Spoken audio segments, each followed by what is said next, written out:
Hi guys, आप सभी का बहुत बहुत स्वागत है आपके अपने परिवार सीयूईटी पीजी अड्डा 24/7 पर। आज के सेशन में सीयूईटी पीजी 2024 का पेपर हम सॉल्व करने जा रहे हैं। जैसा कि आप देख भी सकते हो, सीओ पीक्यू 12 का हम यहां पर पेपर सॉल्व करने जा रहे हैं। इंग्लिश के क्वेश्चंस मैं करूंगा, बाकी क्वेश्चंस आंसर कर रहे होंगे। और आपको इस सेशन की मदद से होगा क्या कि आपको आइडिया लगेगा कैसे क्वेश्चंस पेपर में आते हैं, क्या तरीका होता है, हमें अटेम्प्ट कैसे करना है, हमारा जो सही तरीके से स्ट्रीमलाइन वे ऑफ अप्रोच है वो क्या होना चाहिए। ये सारी चीजें आप देख पाते हैं। चलिए, सबसे पहले तो आपका स्वागत है। मेरा नाम है Aditya Tiwari, I teach you English. आप में से बहुत सारे लोग प्यार से मुझे आदित्य भैया बोलते हैं। चलिए, let's get started with the question number 1। पहला क्वेश्चन हमसे बोल रहा है कि आप एक्टिव को पैसिव और पैसिव को एक्टिव बना दिए। चलिए, आई होप आपको अब ये दिखाई दे रहा होगा, मैंने अच्छा खासा इसको जूम कर रखा है। ठीक है, तो पैसिव वॉइस बनाना है हमको किसका? Nobody can hear a sound, nobody can hear a sound. तो आपको पता है दोस्तों, पैसिव बनाने के लिए बी प्लस वर्ब की थर्ड फॉर्म का फॉर्मेशन हमें चाहिए होता है।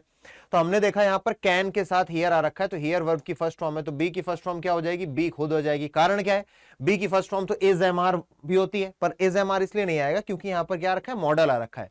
मॉडल आया है तो बी की फर्स्ट फॉर्म की जगह बी खुद आएगी और वर्ब की थर्ड फॉर्म क्या हो जाएगी? हर्ड। तो बी हर्ड, HEARD। देखो किस ऑप्शन में बी हर्ड आ रहा है? ऑप्शन नंबर 1 में आ रहा है, यहां नहीं आ रहा है, यहां पर भी आ रहा है, यहां नहीं आ रहा। तो हमारे पास ऑप्शन नंबर पहला और तीसरा है, जिसमें से कोई एक आंसर होगा, बाकी को हम एलिमिनेट कर देंगे। ठीक है, तो अगर आप पहला वाला देखो, no sound can be heard, सही बात है, साउंड नहीं सुना जा सकता। निगेटिव बताना था कि आवाज नहीं सुनी जा सकी, ऑप्शन नंबर 1 बिल्कुल करेक्ट है।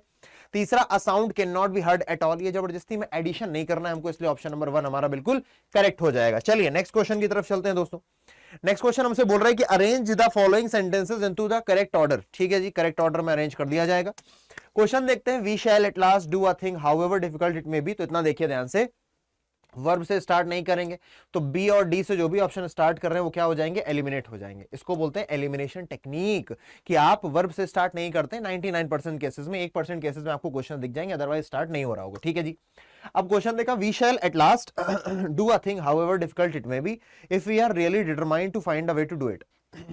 If we really determined to do a thing, अगर हम रियली डिटरमाइंड है कोई काम करने के लिए, तो वी शैल एट लास्ट, हम लास्ट में काम करने का तरीका ढूंढ ही देते हैं। CBAD, और कौन सा ऑप्शन है? ऑप्शन नंबर 4 बोल रहा है CBAD, बिल्कुल करेक्ट है दोस्तों। चलिए नेक्स्ट क्वेश्चन देखते हैं। क्वेश्चन नंबर 3 हमारे पास आ गया है, जो कि बहुत इजी है गाइस। बिग बैड वोल्फ का मतलब क्या होता है? बिग बैड वोल्फ का मतलब होता है किसी ऐसी चीज का डर जो आपको पता नहीं, तो फियर ऑफ अननोन। तो ऑप्शन नंबर 3। ए का तीसरा कहां है? सारे ही ऑप्शंस में, यानी कि इससे एलिमिनेट नहीं हो सकता। बी देखते हैं, to throw up one's cards, अपने पत्ते फेंक देना, यानी हार मान लेना। यार मैं तो हार गया, आप मान लो ताश खेलो और आप हार गए, दैट इज टू कास्ट, क्या बोला? टू सीज, टू स्ट्रगल और to accept defeat, that is दूसरे का चौथा। दूसरे का चौथा कहां पर है? ऑप्शन नंबर दूसरे में। तो आपका ऑप्शन नंबर 2 क्या हो जाएगा? करेक्ट हो जाएगा। बढ़िया, आगे आते हैं दोस्तों। क्वेश्चन नंबर 3, यही होता है बेटा सही तरीके से अप्रोच, है ना? क्वेश्चन करना बड़ी बात नहीं, सही अप्रोच जानना जरूरी है।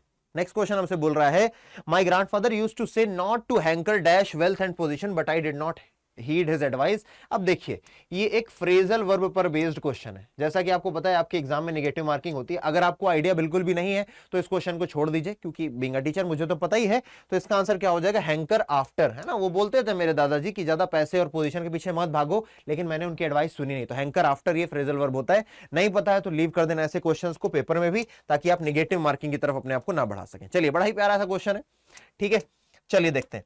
क्वेश्चन बोल रहा है द प्रेशर डैश। अब यहां पर इस वर्ब की कौन सी फॉर्म आएगी? ऑप्शन दिया देखो, has put, put, has put या फिर पुट। ठीक है, या तो वर्ब की सेकंड फॉर्म आएगी या तो प्रेजेंट परफेक्ट आएगा। ठीक है, अभी पता चल जाएगा क्या आएगा। All the panelists in a frenzy, है ना, एकदम सख्ते में पड़ गए। They shout over each other trying to make their voices heard या फिर being heard. It is nothing short of pandemonium. यहां पर इज आ गया, मतलब मामला प्रेजेंट का है दोस्तों, तो पुट तो नहीं आएगा, हैज पुट आ सकता है। ठीक है ना, अब यहां पर शाउट फिर वॉज, तो यहां पर आर शाउटिंग। तो ऑप्शन नंबर 1 क्या हो जाएगा? करेक्ट हो जाएगा। क्यों? आपको लास्ट सेंटेंस में प्रेजेंट की छटा दिख गई, प्रेजेंट टेंस दिख गया, तो हमें पूरा ही स्ट्रक्चर प्रेजेंट में बना दिया। और यहां पर ये जो हर्ड आ रखा है ना, कि each other trying to make their voices heard, ये यहां पर पार्टिसिपल है, तो इससे ये ना कंफ्यूज हो जाए कि यहां पर पास्ट आ रखा है, राइट? पूरा ही प्रेजेंट में। नेक्स्ट क्वेश्चन 6 देखते हैं दोस्तों। अभी पहला क्वेश्चन हमसे डायरेक्ट इनडायरेक्ट का नहीं पूछा था, तो अब क्वेश्चन नंबर 6 पूछ लिया डायरेक्ट इनडायरेक्ट का। वॉइस और डायरेक्ट इनडायरेक्ट दोनों पूछेंगे। ठीक है, प्लीज आया हुआ है तो यार रिक्वेस्टेड आना ही चाहिए। रिक्वेस्टेड नहीं आया, रिक्वेस्टेड आ गया, नहीं आया नहीं आया, बस ऑप्शन नंबर 2 करेक्ट है। इतना ईजी होता है। अगर सेंटेंस में प्लीज आ जाए, तुरंत एलिमिनेशन का तरीका लगाइए और रिक्वेस्टेड ढूंढिए। अगर सब जगह रिक्वेस्टेड होता तो फिर और सारे तरीके अपनाते। फिलहाल इतना ही अप्रोच से हमारा आंसर आ चुका है। ठीक है ना, नेक्स्ट क्वेश्चन देखते हैं गाइस। क्वेश्चन नंबर 7 बोल रहे हैं, which part of the following sentence needs improvement to make the sentence grammatically correct. कहां पर हमें चेंज करना पड़ेगा सेंटेंस को ग्रामेटिकली करेक्ट बनाने के लिए? जरा देखिए, सेंटेंस आपके सामने है दोस्तों। A virus is a piece of software, ठीक है, वायरस सिंगुलर सब्जेक्ट है, उसके साथ सिंगुलर वर्ब है, ऑब्जेक्ट आ गया पीस ऑफ सॉफ्टवेयर, कोड यहां तक ठीक है। क्रिएट किया गया है टू परफॉर्म, टू के आगे वर्ब की फर्स्ट फॉर्म सही है। Malicious activities and hampered resources, देखिएगा is created to perform and to hamper, तो यहां पर क्या होना चाहिए? एंड हैम्पर होना चाहिए। हैम्पर्ड नहीं होगा तो किस ऑप्शन में हैम्पर आ रखा है? यहां पर आ रखा है, तो ऑप्शन नंबर 2 हमारा क्या हो जाएगा? रॉन्ग हो जाएगा। चलिए नेक्स्ट क्वेश्चन देखते हैं दोस्तों, क्वेश्चन नंबर 8। यहां पर आपको वन वर्ड सब्स्टिट्यूशन दिए गए जिनको हम बोलते हैं OWS। अब देखिए, हैरांग, पार्टीशन, प्रॉक्सी, प्रॉक्सी सभी को पता होगा ना, जब कोई व्यक्ति किसी और की जगह पर काम करता है उसे हम प्रॉक्सी बोलते हैं। तो बोलते हैं person authorized to act on behalf of another, that is proxy. B का तीसरा कहां पर है? बी का तीसरा सिर्फ एक ऑप्शन में है, तो मैं ऑप्शन नंबर 2 को करेक्ट करके आगे निकल जाऊंगा। पर हो सकता है कि आप किसी और ऑप्शन से एलिमिनेट कर रहे हो, वो भी पॉसिबिलिटी है यहां पर। जैसे मान लीजिए यूनिलेटरल, यूनिलेटरल का मतलब होता है एक तरफा, तो ये हो गया done by one sided party only, ठीक है ना। A person devoted to a party, partition हो गया, है ना। लंबी चौड़ी स्पीच जो एंग्री थी, जिसमें गुस्सा भरा हुआ था, उसे हैरांग बोलते हैं। चलिए क्वेश्चन नंबर 10 देख लेते हैं, सॉरी 9 देख लेते हैं। सेंटेंस बोल रहा है from the given option choose the antonym of the word antipathy. बेटा एंटी का मतलब होता है अगेंस्ट, रूट वर्ड है ये, ठीक है, सॉरी प्रीफिक्स है। और पैथी का मतलब क्या होता है? इमोशन। तो अगर आपका इमोशन किसी के लिए अगेंस्ट है, मतलब आप उसके दुश्मन हो, इनमिटी, आप उसके लिए बुरा भला बोलोगे, डिनाउंस करोगे, तो उल्टा क्या हो जाएगा? उसके लिए अच्छा बोलना, तो ये हो जाएगा एडमायरेशन, है ना। आप किसी से दुश्मनी रखते हो तो आप उसके लिए बुरा भला बोलो कि उसको एडमायर करोगे, तो आप एडमायर नहीं करोगे ना, तो यही तो आपका आंसर हो जाएगा, क्योंकि आपको एंटोनिम बताना था। नेक्स्ट क्वेश्चन देखते हैं, question number 10। What is the meaning of the bolt from the blue? Bolt from the blue का मतलब होता है जोरों का झटका धीरे से लगा, यानी कि झटका लगना, सरप्राइज हो जाना, है ना। एन अनएक्सपेक्टेड शॉक और incident, that is bolt from the blue. आगे देखते हैं। मैं स्पीड इसलिए रखता हूं दोस्तों, अगर आपको लग रहा हो ना तेज पढ़ा रहे हैं सर, मैं स्पीड इसलिए रखता हूं क्योंकि आपको मैं दिखाना चाहता हूं कि कितनी देर में पेपर लिटरली सॉल्व किया जा सकता है, ठीक है ना। क्वेश्चन पढ़िए, अपना दिमाग तेज से चलाइए और अप्रोच सही रख करके आंसर निकालिए। बोहेमिया वर्ड आता है तो आता, नहीं तो रहने दीजिए। वैसे बोहेमिया का मतलब होता है कोई एक ऐसा व्यक्ति जो अनकन्वेंशनल है, जो बाकी लोगों के तौर तरीकों से नहीं जी रहा है, जैसे दुनिया में लोग जी रहे हैं वैसे नहीं जी रहा है, उसके अपने तौर तरीके, उसे हम बोलते हैं बोहेमिया, ठीक है ना। एक गाना भी है बोहेमिया करके, ठीक है ना। तो यहां पर हो जाएगा पर्सन लीडिंग अ वे और life which is unconventional. Next question देखते हैं 12 नंबर, जिसमें हमें क्या करना है? रीअरेंज करना है। जरा पढ़ते हैं। When we reached halfway, the bus stopped in front of hotel. Then came the announcement that it was the time for lunch. ये तो एकदम सही लगा ना, जब हम आधे रास्ते पहुंचे, होटल के सामने बस रुकी और फिर क्या आया कि भैया टाइम फॉर लंच है, तो ए भी एक साथ आना चाहिए। इसको बोलते हैं मैंडेटरी पेयर, एमपी, ठीक है। I went to the hotel and sat before a table near the driver. I was returning from Chandigarh by bus. तो देखो मैं चंडीगढ़ बस से वापस आ रहा था, ठीक है। डी ए बी आ रखा है, देखो ऑप्शन नंबर दूसरा ही करेक्ट हो जाएगा, ठीक है ना। मैं बस से वापस आ रहा था, बस आधे रास्ते में रुक गई और फिर अनाउंसमेंट आया कि लंच का टाइम हो गया, बाहर निकलो। मैं निकला और होटल में जाकर के ड्राइवर के बगल वाली सीट पे बैठ गया। सिंपल सी बात थी। आ जाइए जी, नेक्स्ट क्वेश्चन 13 देख लेते हैं। The king issued a dash forbidding hunting. तो जो किंग होगा, कोई भी ऑफिशियल चीज होगी, तो ऑफिशियल ऑर्डर को हम डिक्री बोलते हैं, है ना। डिक्री, डिग्री आप जानते हो, डिसीट का मतलब होता है धोखा देना, डिक्राई का मतलब होता है किसी को डिनाउंस करना, किसी को क्रिटिसाइज करना, बुरा भला बोलना, दैट इज डिक्राई। डिक्री का मतलब क्या है? ऑप्शन नंबर 1 का आंसर है, ऑप्शन नंबर 1 का मीनिंग क्या है? आंसर भी डिक्री है, और डिक्री का मतलब ऑफिशियल ऑर्डर। नेक्स्ट क्वेश्चन देखते हैं, क्वेश्चन नंबर 14, जो कि हमसे बोल रहा है his computer is inferior than me. बेटा कुछ वर्ड्स होते हैं, prefer, inferior, superior, prior, junior, senior, इन सब के बाद टू आता है, देन नहीं आता है। प्लीज याद रखिएगा, बहुत इंपॉर्टेंट है, मल्टीपल टाइम्स पेपर में आया हुआ है, तो टू ऑप्शन आपका करेक्ट हो जाएगा। गलती पूछ रहा है क्या? तो यहां पर देन नहीं आएगा, टू आएगा, तो option number C is incorrect, ठीक है जी। नेक्स्ट क्वेश्चन देखते हैं, 15 नंबर क्या बोल रहा है हमसे? ये हमसे बोल रहा है क्वेश्चन टैग बना दो। यूज्ड टू, वर्ब की सेकंड फॉर्म आ रखी है, सेंटेंस पॉजिटिव है ना। वर्ब की सेकंड फॉर्म में सेंटेंस पॉजिटिव है, तो हमें नेगेटिव बनाना पड़ेगा। सेकंड फॉर्म में मतलब पास्ट इंडेफिनिट, तो डिड नॉट ही आ रखा है क्या? ऑप्शन नंबर तीसरे में आ रखा है डिडंट ही। एब्सोल्युटली करेक्ट हो गया। नेक्स्ट क्वेश्चन पर आ जाते हैं। नेक्स्ट क्वेश्चन बोल रहा है, question number 16, Rohit who is my friend and benefactor have come. देखिए बोल रहा है कि आपको एरर ढूंढनी है। करेक्ट तरीका क्या है? रोहित जो कि मेरा दोस्त भी है, मेरा भला भी चाहता है, बेनिफैक्टर है, वो हैव कैसे आ सकता है? एक ही आदमी है ना, तो हैज आना चाहिए। हैज एक ही ऑप्शन में, तो ऑप्शन नंबर 3 करेक्ट हो जाएगा। सब्जेक्ट वर्ब एग्रीमेंट का बेसिक सा एप्लीकेशन आपसे पूछा गया है। सब्जेक्ट सिंगुलर है तो वर्ब भी सिंगुलर लगा दीजिए, इतना सा आपको काम करना था दोस्तों, ठीक है। आगे आते हैं मित्रों, क्वेश्चन नंबर 17 देखिए, which of the following options is synonymous to the word inimical. Inimical का मतलब होता है हार्मफुल होना किसी चीज का, है ना। ना अच्छा होना किसी चीज के लिए, तो ऑप्शन नंबर 4 बिल्कुल सही हो जाएगा, हार्मफुल। पायस का मतलब आप जानते हो पवित्र, ठीक है। नेक्स्ट देखते हैं, क्वेश्चन नंबर 18 बोल रहा है I seldom go to the movies. इसमें हमें क्या बताना है, इसमें हमें एडवर्ब ढूंढना है। तो एडवर्ब आपको पता है, जो वर्ब की, एडजेक्टिव की और एडवर्ब की क्या करता है, चुगली, यानी कि अ वर्ड दैट क्वालिफाइज और मॉडिफाइज एडजेक्टिव, वर्ब, एडवर्ब और a whole sentence that is known as adverb. तो यहां पर आप देखोगे गो कैसे, कभी कदार, तो सेल्डम आपका क्या हो जाएगा, सेल्डम आपका ऑप्शन नंबर 4 हो जाएगा करेक्ट आंसर। नेक्स्ट देखते हैं भाई, नेक्स्ट इज सैंक्टिमोनियस की सही स्पेलिंग, तो SANTIMONIOUS, ऑप्शन नंबर दूसरा करेक्ट है, सैंक्टिमोनियस, दूसरा ऑप्शन क्या हो जाएगा, करेक्ट हो जाएगा। आगे आ जाते हैं, I prefer coffee 2 T, option number दूसरा करेक्ट है, अभी बताया था आपको, है ना, 2 आता है प्रेफर के साथ। नेक्स्ट क्वेश्चन देखते हैं, अभी पूरा पैसेज आ गया, चलिए पहले क्वेश्चंस पढ़ते हैं, ठीक है। क्वेश्चन बोल रहा है, इसमें पूरे क्वेश्चंस नहीं करूंगा, 2-3 क्वेश्चन आपके लिए छोड़ूंगा। 25 questions are there in this particular paper and in those 25 questions मैं 23 कर देता हूं, 24 23 कर देता हूं। 1-2 क्वेश्चन आप बताओगे कमेंट सेक्शन में, वरना कमेंट नहीं करते तुम लोग, इसलिए एक तरीका ढूंढा है मैंने, कोई क्वेश्चन छोड़ूंगा तब कमेंट करोगे, ठीक है। Which of the following products are not offered by XYZ, XYZ किधर है भाई, और क्या क्या ऑप्शन है, एक्स फोन, एक्स वॉच, आई बोर्ड, आई स्मार्टफोन, ये है।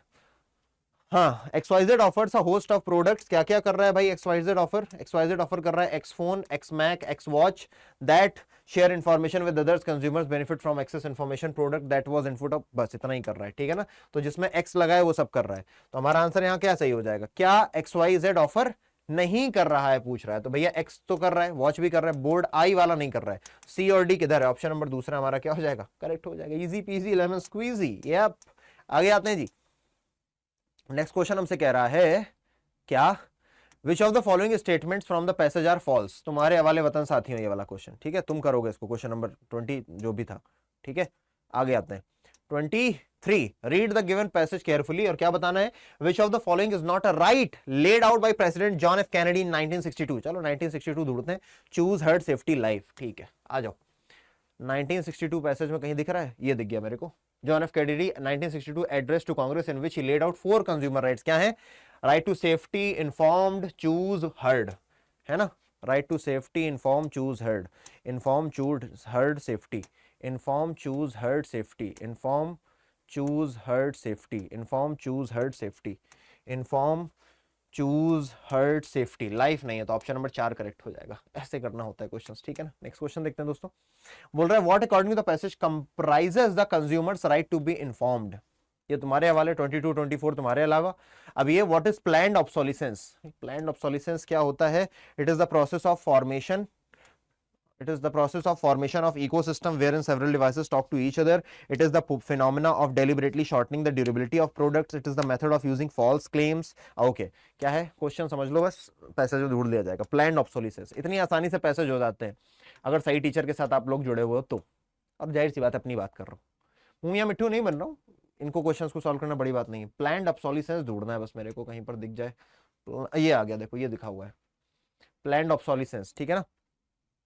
द फॉर्मर क्या है भाई, several devices that each other while phenomena of deliberately shortening the durability of products, जानबूझ करके उनकी ड्यूरेबिलिटी को कम करने को ही बोल रहे हैं, ठीक है ना। तो आपके क्वेश्चन नंबर 25 जो लास्ट क्वेश्चन, उसका आंसर क्या हो जाएगा, जानबूझ करके डिलिबरेटली कम करना है ना भाई। तो आ जाओ देखते हैं कहाँ जानबूझ के कम किया जा रहा है, ठीक है, 25 था, यस। तो द मेथड ऑफ यूजिंग नहीं, हाँ, phenomena of deliberately shortening the durability of products, है ना, डेलिबरेटली प्रोडक्ट की ड्यूरेबिलिटी को कम करना, ठीक है।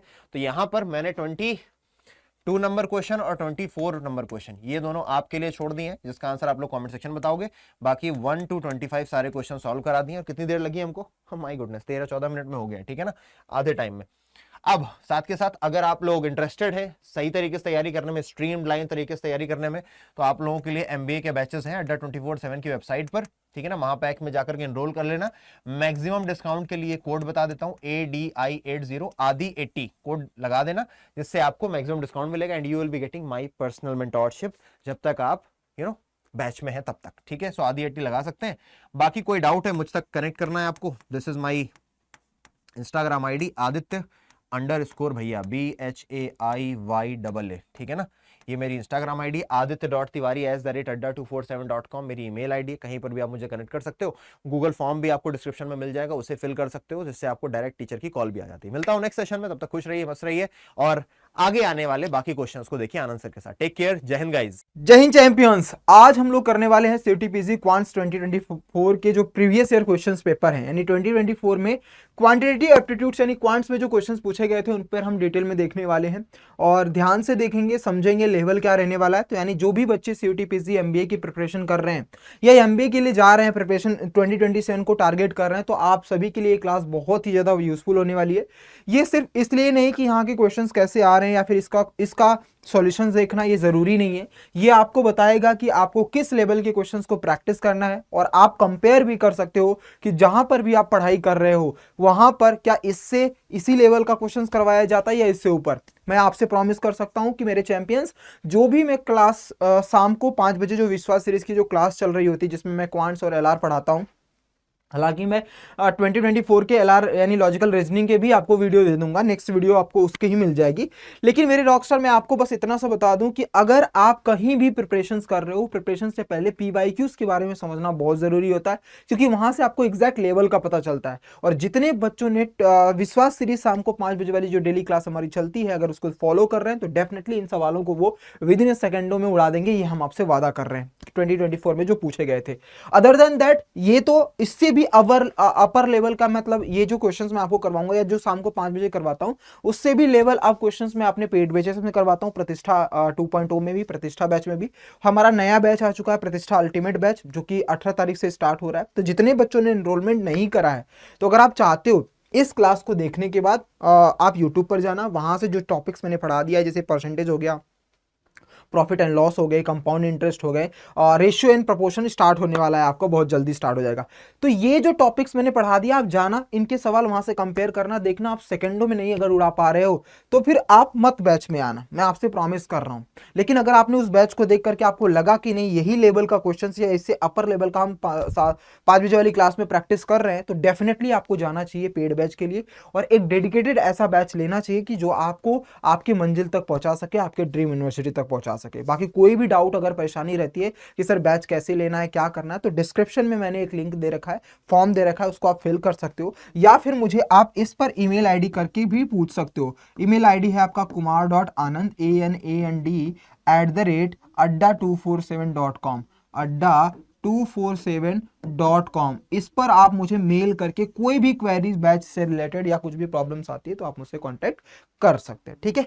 चलिए बिना किसी देरी के हम लोग स्टार्ट करते हैं अपने पहले क्वेश्चन की तरफ। अब ध्यान से देखेंगे सारे के सारे चैंपियंस, ये सवाल जितने भी मैंने आपको कॉन्सेप्ट वाइज पढ़ाए हैं, वैसे तो इन सभी के सॉल्यूशंस आपको एक एक 1.5 पेज के मिल सकते हैं, हाफ पेज के मिल सकते हैं, लेकिन जो मैंने कॉन्सेप्ट आपको पढ़ा रखा है उस हिसाब से ये 2-2 सेकंड या मैक्स टू मैक्स 15 सेकंड से 20 सेकंड में आप सवालों को उड़ा दोगे, ये हम आपसे वादा कर रहे हैं। बट मुझे आपको समझाना है तो मैं आपको थोड़ा सा डिटेल में समझाऊंगा। फॉर एग्जांपल जैसे ये 2024 में 27 नंबर से स्टार्ट हुआ है पेपर। अगर आप लोगों को पेपर वगैरह चाहिए तो लास्ट में मैं आप लोगों को टेलीग्राम भी दे दूंगा, वहां पर मैं पेपर दे दूंगा, उस टेलीग्राम को ज्वाइन कर लीजिएगा और पेपर में आप लोगों को ये सारी चीजें प्रोवाइड कर दूंगा फ्री ऑफ कॉस्ट। क्या लिखा है, certain sum money becomes 3 times itself 20 years simple interest पर। मैंने आप लोगों को पढ़ा रखा है, जब कभी भी सिंपल इंटरेस्ट पर आता है तो ट्री मेथड मैंने आपको समझाया। जैसे समझ लीजिए कि पी जो है वो कितना हो रहा है, इन्होंने बोला 3 टाइम्स हो रहा है, तो 3p हो जाएगा, मतलब एक प्रिंसिपल कुछ अमाउंट रहा होगा। अब जाकर के देखना compound, simple and compound interest में सारे शॉर्ट ट्रिक्स मैंने बता रखे हैं, दूसरी क्लास में ही होगा I think, if I am not wrong. तो दूसरी क्लास जाकर के देखना सिंपल एंड कंपाउंड इंटरेस्ट की पार्ट 2, जिसमें सारे कॉन्सेप्ट मैंने पढ़ा रखे। तो p से 3p हो रहा है और ये ले रहा है 20 सालों में, मतलब 20 ईयर्स में ले रहा है। तो जरा मुझे आप ध्यान से सोच के बताइएगा, p से 3p होने में कितना बढ़ा है, 2p। और आपको पता है ये जो भी बढ़ता है यही हमारा इंटरेस्ट होता है। मतलब आपको पता है कि चैंपियंस, आपने बैंक में पी अमाउंट मतलब 5,000 रुपए अमाउंट डाला, 5 सालों के बाद या 20 सालों के बाद वो हो जाएगा 15,000 रुपए। तो वो जो 10,000 रुपए है वो क्या है, बैंक की तरफ से इंटरेस्ट ही आया होता है। यानी पी से अगर 3p हो रहा है तो 2p का इंक्रीमेंट हो रहा होगा, मतलब वही तो हमारा क्या हो जाएगा, इंटरेस्ट होगा। अब ये इंटरेस्ट कितने सालों में हो रहे हैं, 20 सालों में। यानी अगर 2p की वैल्यू 20 है तो p की वैल्यू कितनी आ जाएगी, 10। यही हमारा क्वेश्चन था। अब आगे क्या पूछा है, आप मुझे बता दो कि कितना डबल हो जाएगा same rate simple of interest से। मतलब प्रिंसिपल अमाउंट वही था लेकिन अब हमें डबल करना है, मतलब पहले पी था अब हमें डबल पी 2p करना है। तो बढ़ा कितना होगा, इंटरेस्ट कितना था, पी ही बढ़ा होगा, यानी पी से 2p मतलब डबल होने में पी ही तो बढ़ रहा होगा, यानी पी बढ़ रहा है और पी की वैल्यू 10 है तो इसका मतलब ऑप्शन में लग जाएगा 10 साल लग जाएंगे। कोई अमाउंट अपने का डबल होने में 10 साल उसका आंसर हो जाएंगे। इससे शॉर्ट ट्रिक्स, इससे बेहतर आपको कहीं पर भी सॉल्यूशन नहीं मिलेगा, ये हम आपसे प्रॉमिस करते हैं। ठीक है, समझ में आ गई बात। चलिए दूसरे क्वेश्चन पर चलते हैं। ये सारा टॉपिक्स मैंने पढ़ा रखा है, अगर ये डिटेल में पढ़ना चाहते हैं तो हमारा अल्टीमेट जो बैच है वो फिर से स्टार्ट हो रहा है, मतलब नया बैच स्टार्ट हो रहा है, 18 तारीख से स्टार्ट होगा। तो जल्दी से जल्दी आप एनरोलमेंट ले लीजिए, डिस्काउंट भी चल रहा है। अगर लगता है कि आपको सर और कुछ पैसे की 1000-2000 रुपए का और डिस्काउंट लग जाए, मैं पैसे उतना नहीं दे पाएंगे, देखो मैं अपनी तरफ से 1000-2000 तक का डिस्काउंट और करवा सकता हूँ, इससे ज्यादा नहीं। मतलब अगर वो भी महापैक पे करवा सकता हूँ मेरे चैंपियंस, मैं अपनी तरफ से रिक्वेस्ट कर लूंगा, बट आपसे बात करने के बाद कि लगता है कि नहीं आप उस मतलब उस कैटेगरी में हो या फिर वहां से बिलोंग करते हो कि आप पैसे फाइनेंशियल कंडीशंस, फाइनेंशियल प्रॉब्लम्स आ रही हैं आपकी पढ़ाई में, तो मैं प्रयास कर सकता हूँ कि मैं टीम से बात करके आपको कुछ और एक्स्ट्रा डिस्काउंट दे दूंगा। वरना अगर आप दे सकते हो तो डायरेक्टली जा करके कोड याद रख लीजिएगा, AK19 का कोड लगाते ही आप डायरेक्टली बैच में एनरोल हो जाओगे और इसमें डिस्काउंट मैक्सिमम मिल जाता है। और साथ में अगर आप ये कोड यूज करोगे तो मेरी मेंटरशिप आपको पूरे 1 साल के लिए फ्री ऑफ कॉस्ट मिल जाती है। मेंटरशिप वरना अलग से आपको पैसे दे करके काउंसलिंग वगैरह जो कुछ भी चीजें होती है उसमें आपको थोड़ा सा अलग से पैसे देना पड़ता है, लेकिन अगर आप ये वाला कोड लगाते हो AK19 तो आपको मेरी मेंटरशिप भी फ्री ऑफ कॉस्ट मिल जाती है। कुछ भी दिक्कत रहता है तो kumar.anand@adda247 kumar.anand@adda247 पर आप मुझे मेल कर सकते हो। आइए दूसरा क्वेश्चन देखते हैं। अब मिल्कमैन जो है वो 750 रुपीज में 2 गाय खरीदता है, मतलब ये हमारा क्या हो जाएगा, सीपी हो जाएगा। ठीक है, ये हमारा सीपी हो गया कि मतलब 2 गाय की प्राइस जो है वो 750 रुपए है। उसने पहली गाय को जो है वो 22% प्रॉफिट पर बेच दिया। तो मान लो, अब देखो बेटा ये फर्स्ट है, ये हमारा सेकंड है। पहले वाले को 22% पर बेचा है, दूसरे वाले को कितना, ये प्लस पर है, 22% मतलब प्रॉफिट में, और 8% लॉस में मतलब माइनस का है। ठीक है, इतने में बेचा है। What is the SP of second. अब आपको पता है कि इसका मुझे एसपी पूछ रहा है, मतलब सेलिंग प्राइस में कितने में बेचा होगा, ये हमसे अमाउंट पूछ रहा है। अगर whole transaction no profit no loss पे, अब ये कॉन्सेप्ट भी मैंने आप लोगों को पढ़ा रखा है अपने पेड बैचेस में भी, और जाकर के यूट्यूब पर भी चेक करना है। वहां पर मैंने आपको बताया कि जब भी नो प्रॉफिट नो लॉस होता है तो जो कॉस्ट प्राइस होती है वही हमारा सेलिंग प्राइस हो जाता है, यानी जितने में हमने खरीदा है उतने में ही हमने बेचा होगा। इसका मतलब 750 रुपए में अगर 2 का गाय खरीदी है हमने तो 750 में ही दोनों गाय बेची होंगी। अरे यस और नो, तभी तो कोई प्रॉफिट और कोई लॉस नहीं होगा। जितने में खरीदा उतने में बेचना, मतलब कोई प्रॉफिट कोई लॉस नहीं। तो अब अगर इन सवालों को अच्छे से देखोगे आप, यानी 22% प्रॉफिट हो रहा है तो मतलब 100 की चीज को 122 में बेची गई है, तो यानी ये वाला जो अमाउंट आएगा वो 122% होगा। किसका हो जाएगा, 122% ऑफ समथिंग एक्स मान लो कि कुछ एक्स रुपीज था, मतलब क्योंकि आपको भी पता है कि ये 750 रुपए दोनों के हैं, तो एक को मान लो कि एक को एक्स रुपीज में बेचा जाता है, दूसरे को 750 माइनस एक्स में बेचा गया होगा। अरे फॉर एग्जांपल मान लीजिए कि जैसे एक को हमने 100 रुपए में बेचा तो दूसरा कितना होगा 650 में, कैसे निकला, 750 में से 100 माइनस करने पर। तो उसी तरीके से मान लीजिए कि हमने एक को एक्स रुपीज में खरीदा था तो दूसरे को कितने में खरीदा होगा, 750 माइनस एक्स है, तो 120% ऑफ एक्स ले लिया कि इतने में हमने पहले वाले को खरीदा था। अब 8% लॉस, जिसे प्रॉफिट हुआ था तो 100 में ऐड कर दिया, लॉस हो रहा है तो कितना होगा, 100 में 8 माइनस कर देंगे, 92% किसका, ऑफ। अब x तो इसके साथ ले लिया तो बचेगा क्या, 750 माइनस का x, इसका जो भी अमाउंट बनेगा उसका 92% है। अब आपको ध्यान से सोच करके बताना है कि इन दोनों का जो कॉस्ट प्राइस है, मतलब पहले और दूसरे का जो कॉस्ट प्राइस कह लो या फिर सेलिंग प्राइस कह लो, दोनों का 750 ही हो रहा है। दोनों को 750 में ही खरीद रहे हैं और बेचने पर भी 750 ही मिल रहा है, क्योंकि इन्होंने बोला ना नो प्रॉफिट नो लॉस, मतलब जो कॉस्ट प्राइस है वही आपका सेलिंग प्राइस है। मतलब 750 में खरीदा, 750 में बेचा, इसका मतलब इन दोनों का जो सम आएगा, इन दोनों का जो सम आएगा वही किसके बराबर हो जाएगा, 750 के। बस आंसर खत्म, क्योंकि कॉस्ट प्राइस एसपी के बराबर है। अगर एसपी के बराबर नहीं होता तो यहाँ पर ये अमाउंट नहीं आता। बस आप सॉल्व कर लीजिए, 122% ऑफ एक्स, देखो 92% ऑफ माइनस एक्स इधर आएगा, मतलब अगर इसका इसमें मल्टीप्लाई करोगे फिर इसका इसमें मल्टीप्लाई करोगे तो 92% माइनस का एक्स, 92% एक्स आ जाएगा, उसको माइनस कर दो इधर से, 92% ऑफ एक्स प्लस फिर 92% की वैल्यू मल्टीप्लाई कर दो आप। ठीक है, 92% की वैल्यू क्या कर दो, मल्टीप्लाई कर दो, तो इधर हो जाएगा 92% ऑफ 750, ठीक है, 92% ऑफ 750, यहाँ पर ये चीजें आ गई। अब अगर आप देखोगे ध्यान से तो इसमें से इसको माइनस करोगे तो कितना आ जाएगा आपका, सीधे के सीधे 30% बच रहा है। तो 30% ऑफ एक्स की वैल्यू क्या आ जाएगी, ये 30%, ये इक्वल है ना बेटा, नहीं प्लस है, सही, ये प्लस है, इक्वल्स टू 750, यहाँ पर भी बचा हुआ है, ठीक है। तो ये 30%, इन दोनों का डिफरेंस कितना हो जाएगा, 30% ऑफ एक्स प्लस का, इन दोनों को मल्टीप्लाई कर दो तो 92 इंटू 750 अपॉन में क्या हो जाएगा 100, ठीक है, इक्वल्स टू कितना हो रहा है 750। तो बस सॉल्व कर लीजिए, एक जीरो से एक जीरो खत्म, 5 से करेंगे 2 टाइम्स, 5 से करेंगे 15 बार, 2 से कर देंगे कितना बार, 4 2 4 जा 8, 2 6 जा 12, ये आ जाएगा आपका 46। यानी 30% of X, 30% of X equals to, sorry plus, इसको मल्टीप्लाई करो, 15 छक्का 90, 15 चौको 60, 69, 690 हो जाएगा इक्वल्स टू 750। अब 750 में से अगर मैं 690 को माइनस करूंगा तो कितना आ जाएगा मेरा आंसर, 50 आ जाएगा, 10 और 60 आ जाएगा। तो 30% ऑफ x बराबर क्या आ जाएगा, 60 आ जाएगा। अब बस इसी को सॉल्व करना, x की जो भी वैल्यू आएगी वही आपका आंसर होगा। देखो तो x बराबर 60, ये 30% इधर आकर के 100/30 हो जाएगा, ठीक है, 100/30 हो जाएगा। तो एक जीरो से एक जीरो खत्म, 3 से कटेगा 2 टाइम्स, यानी x की वैल्यू क्या आ रही है 200। अब x की वैल्यू 200 आया है, मतलब आपको पता है कि कोई चीज 750 रुपए में, तो पहले को हमने 200 में खरीदा था, दूसरा कितना हो जाएगा, क्योंकि x की वैल्यू 200 आ गई तो ये हो जाएगा 750 माइनस 200 मतलब 550, तो दूसरे को 550 में खरीदा गया होगा, पहले को 200 रुपए में, दूसरे को 550 रुपए में खरीदा गया होगा। ये खरीदा है 550 में, बट इसने पूछा किसकी वैल्यू है, ये बता दो, एसपी बेचा कितना है दूसरे वाले को, तो ये खरीदा है 550 में, अब बेचा है उसने 8% लॉस पर, देखो बोला है ना सेकंड वाले को 8% लॉस पर बेचा है, तो ये जो 550 है ये सीपी है, तो इसका 8% लॉस, मतलब आपको बता देना है एसपी बराबर 550 का 92% ही बताना है, क्योंकि 8% तो पे लॉस हो रहा है।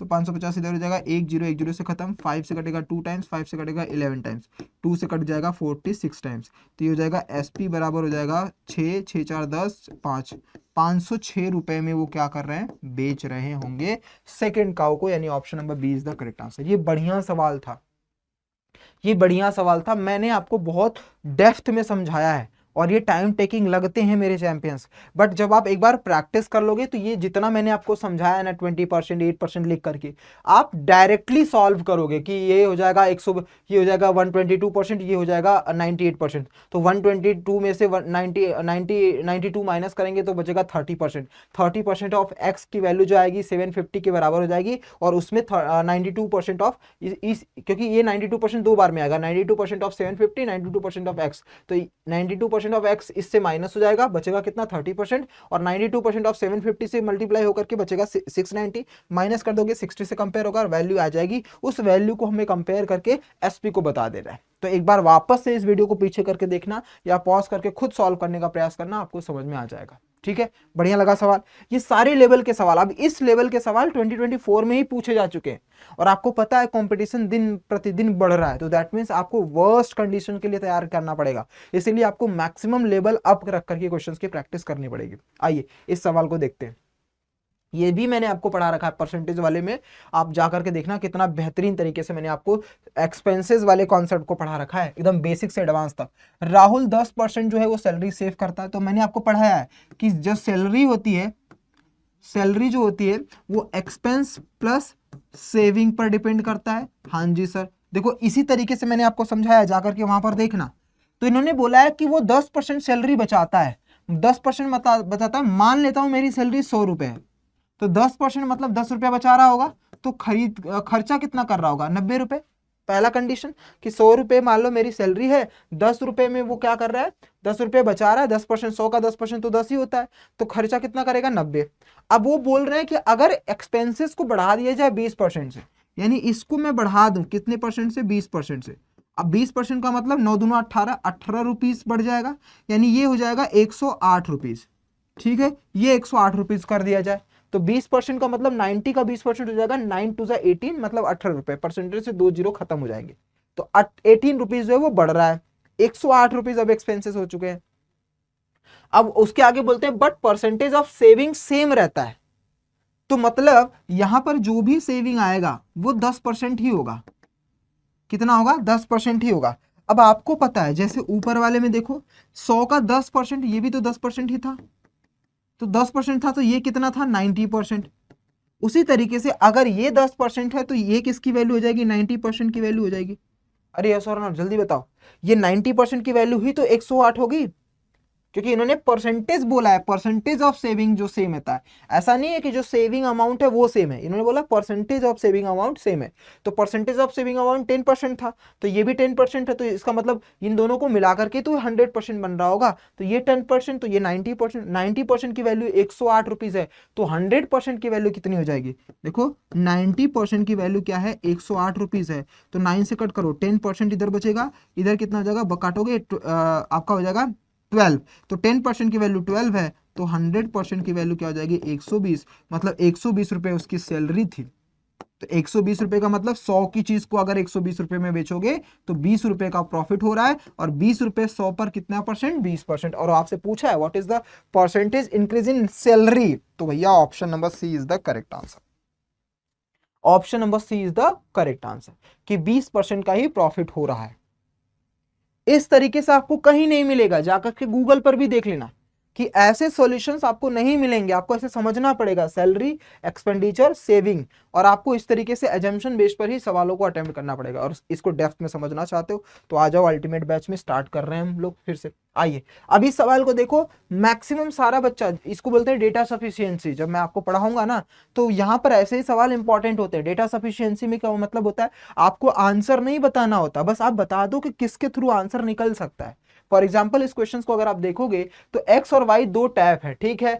वो कितने टाइम में टैंक को फुल भर देंगे अगर दोनों को एक साथ ओपन कर दिया जाए, ऐसा क्वेश्चन है। तो जब मैं आपको पाइप एंड सिस्टम पढ़ाऊंगा ना अपने पेड बैचेस में या फिर यहाँ पर, तो आप और अच्छे से समझोगे। Which of the following statement required to answer the question? तो कंडीशन ये टाइम एंड वर्क का ही दूसरा भाई होता है। इन्होंने बोला एक्स जो है और वाई का, एक्स जो है 50% ज्यादा है वाई से। तो एक्स और वाई की जो एफिशिएंसी होती है, देखो दो ही चीज होता है, एक तो होता है टाइम, एक होता है टाइम, एक होता है टोटल वर्क, और एक होता है एफिशिएंसी। तो इन्होंने बोला एक्स जो है वो 50% ज्यादा है। 50% ज्यादा का मतलब 1/2, मतलब कोई चीज 2 है तो उस पर 3 हो जाएगी, तो +1 का ही इंक्रीमेंट होगा, तभी तो 50% ज्यादा होगा। तो एक्स जो है उसकी एफिशिएंसी 3 है, वाई की एफिशिएंसी 2 है। ऐसा ये पहला स्टेटमेंट कह रहे हैं। तो पहले से तो हम आंसर नहीं निकाल सकते। दूसरा हमने क्या बोला? एक्स अकेला 16 आवर्स में कर रहे हो, यानी एक्स जो है वो 16 आवर्स में, तो ये टाइम है, ठीक है, 16 आवर्स में कंप्लीट कर रहा है। इससे भी हम नहीं निकाल सकते अकेला। तो इन्होंने बोला है वाई जो है वो 24 आवर्स में, तो वाई जो है वो 24 आवर्स में होगा। तो इन दोनों का जो एलसीएम होता है, जो टाइम वर्क होता है ना, ये हमेशा एलसीएम ही होता है। तो इन दोनों का जब मैं एलसीएम निकालूंगा तो ये जाएगा 48, और इससे निकल रहा है 16 3 और इससे निकल रहा है 2। तो जो देखो, अगर मैं इन दोनों को मिला दूं तो मुझे पहली वाली एफिशिएंसी जो थी 3 और 2 वो मिल रही है।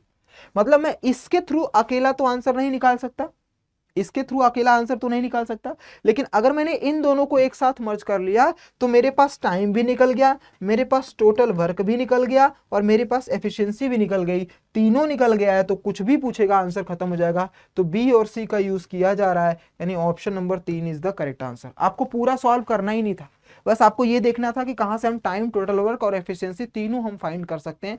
वो हम इन दोनों की हेल्प से कर पा रहे हैं, बाकी का नहीं। वरना पाइप एंड सिस्टम को पढ़ना होगा तो डेप्थ में आ जाना, वहां पर डिटेल में आपको पढ़ाया जाएगा। Next question.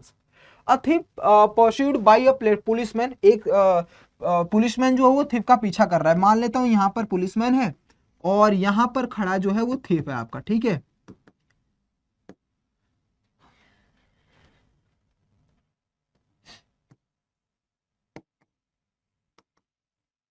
ठीक, अब ये 100 मीटर आगे, थिप जो है वो कितना मीटर आगे है? 100 मीटर।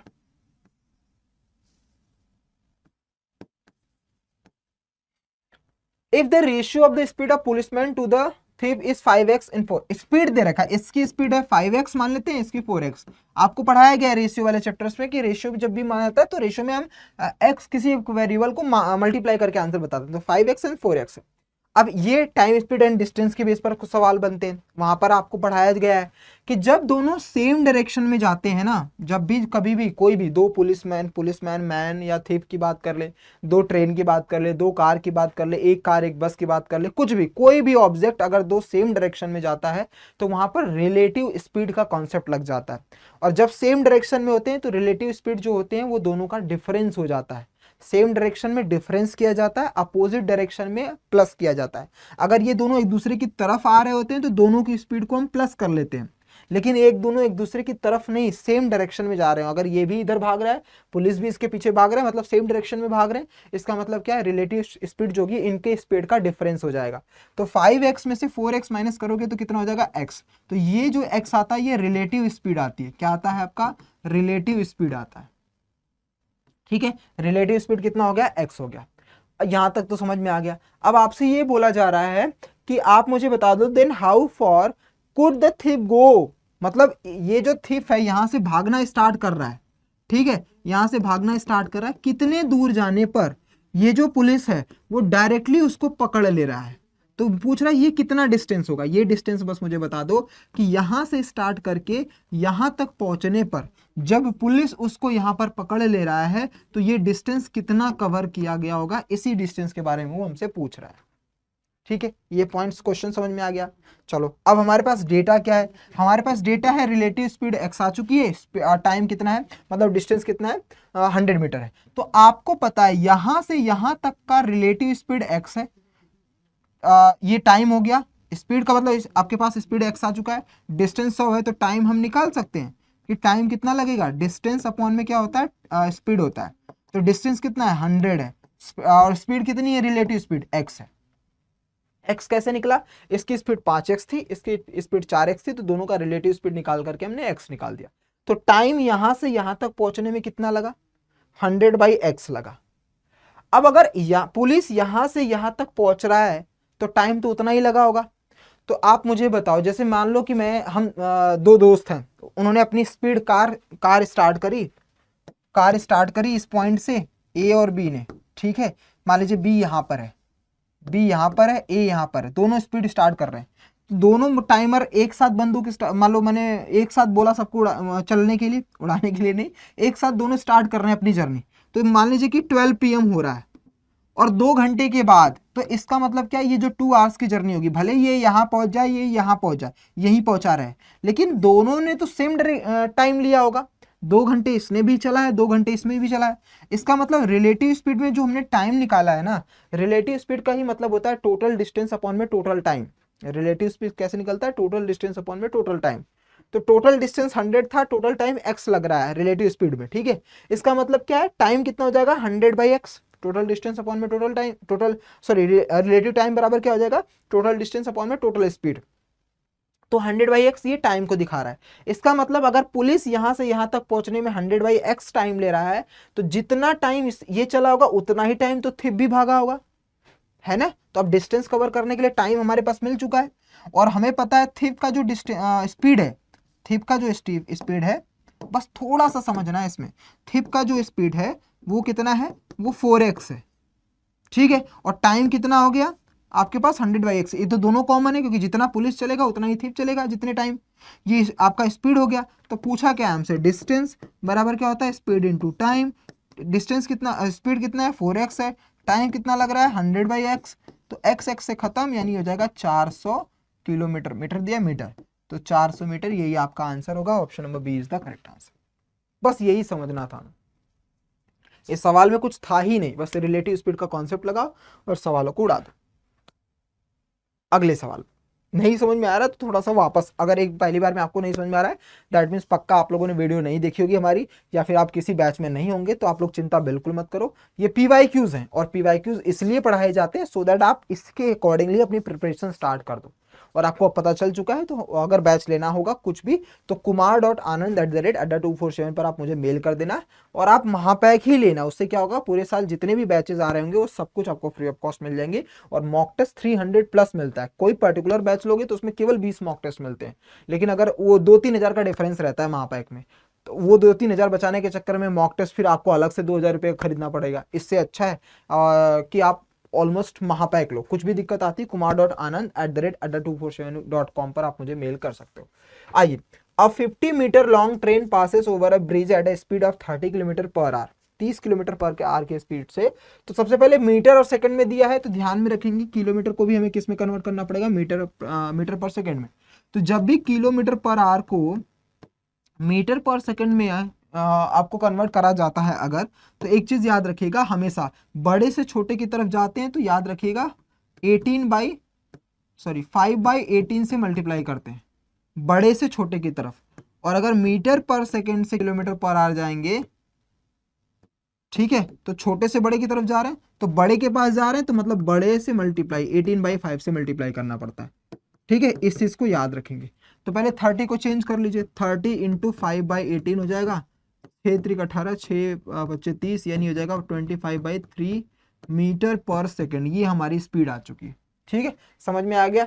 चलिए, ये सब कुछ टाइम स्पीड डिस्टेंस वाले चैप्टर में पढ़ाया जाएगा। ये हमारी स्पीड आ चुकी है, किसका, ट्रेन का। ये स्पीड आ चुका है ट्रेन का, 25/3 मीटर पर सेकंड की स्पीड से वो चल रहा है। अब ध्यान से जरा देखिएगा, ये एक हमारी ट्रेन है,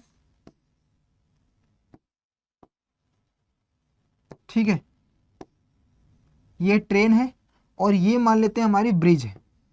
ठीक है, इस ब्रिज और ट्रेन की लेंथ कितनी है, 50 मीटर हो गया, और इसकी स्पीड कितनी हो गया, 25/3। ठीक है, 25/3 मीटर पर सेकेंड, ये 50 मीटर है। ब्रिज का हमें नहीं पता, तो ब्रिज का भी कुछ डिस्टेंस होगा, मान लेता हूं x है। तो आपसे पूछ रहा है इस ब्रिज को पार करने में ना, यानी ये जो ट्रेन है यहां से यहां पर आने में, इस प्लेस पर आने में, ठीक है, इस प्लेस पर आने में, यहां से इस प्लेस पर आने में कितना टाइम लेता है, तो टाइम जो ले रहा है वो 36 सेकेंड ले रहा है। तो अब ध्यान से देखिए, हमारा फॉर्मूला क्या होता है, बस उसी फॉर्मूले पर, टाइम बराबर डिस्टेंस अपॉन में स्पीड, यही होता है। हाँ जी, टाइम कितना ले रहा है, 36। डिस्टेंस कौन सा लगेगा, अब देखो डिस्टेंस कितना कवर हुआ है, एक तो वो डिस्टेंस जो ट्रेन का डिस्टेंस है, भाई ट्रेन की भी तो लेंथ है अपने आप में, वो भी डिस्टेंस कवर करेगी, और एक वो डिस्टेंस है जो इस ब्रिज की डिस्टेंस है। तो दोनों डिस्टेंस कवर करके, यानी ये यहां से इतना चलने के बाद तब यहां पर आई है, इसका मतलब ये दो डिस्टेंस कवर किया होगा। तो डिस्टेंस कौन होगा, यहां तक तो 50 है, यहां तक x है, तो 50 प्लस का x अपॉन में स्पीड कितना है, 25/3। बस क्रॉस मल्टीप्लाई कर दो, आंसर खत्म। क्रॉस मल्टीप्लाई करिए, 36 into 25/3 equals to 50 plus x। 3 से कट करोगे 12 बार, 12 से मल्टीप्लाई करोगे 25 में तो 300, 300 इक्वल्स टू 50 प्लस x, तो x बराबर क्या हो जाएगा, 250। x बराबर क्या हो जाएगा, 250 मीटर, यानी जो ब्रिज की लेंथ है वो कितनी होगी, 250 मीटर होगी। ठीक है, समझ में आ गया। चलिए बेहतरीन, अगले सवाल पर आते हैं। फिर से वही सवाल जैसा डेटा सफिशिएंसी का क्वेश्चन है, इसमें आंसर नहीं बताना है, किन दो से तुम्हें आंसर निकाल करके दिखाना है। ठीक है, आइए, इन्होंने बोला which statement are enough to give the answer of the questions in how many days, कितने दिनों में 60 मैन और 8 वुमेन टुगेदर कंप्लीट कर देंगे किसी एक वर्ग को, ये पूछ रहे हैं। ये एक स्टेटमेंट हो चुका है कि मतलब 16 मैन जो है प्लस 8 वुमेन कितने नंबर ऑफ डेज में काम कर लेंगे, क्योंकि आपको पता है ये होता है एफिशिएंसी इनटू डेज बराबर टोटल वर्क, यही होता है फॉर्मूला।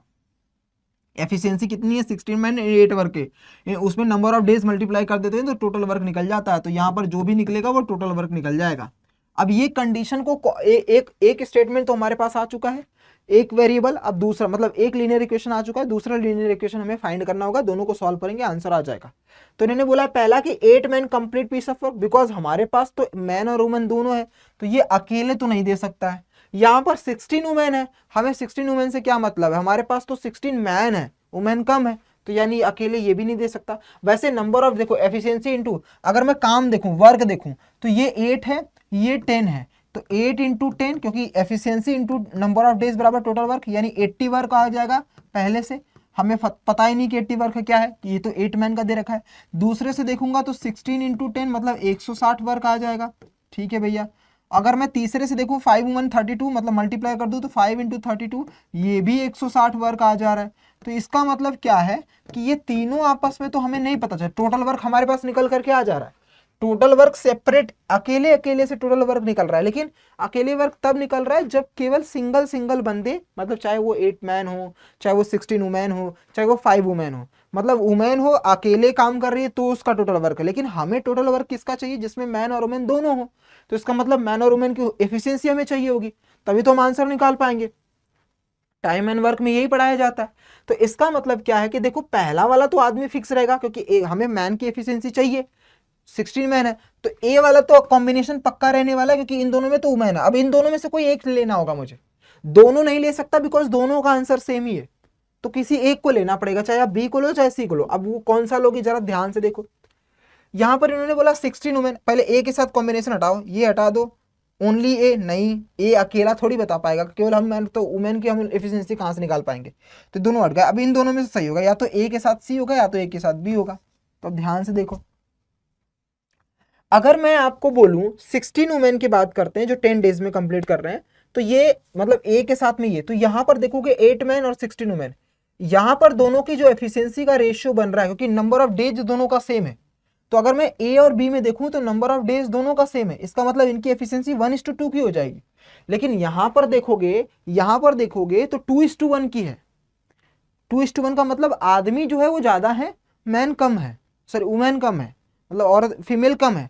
यहां पर क्या है, यहां पर फीमेल ज्यादा है, तो नंबर ऑफ डेज अगर सेम है तो फीमेल ज्यादा करने पर एफिशिएंसी सेम कैसे बन जाएगी? मतलब एफिशिएंसी सेम है तो मतलब आंसर दोनों एक जैसे हो जाएंगे, कट जाएगा, तो टोटल वर्क निकल ही नहीं सकता।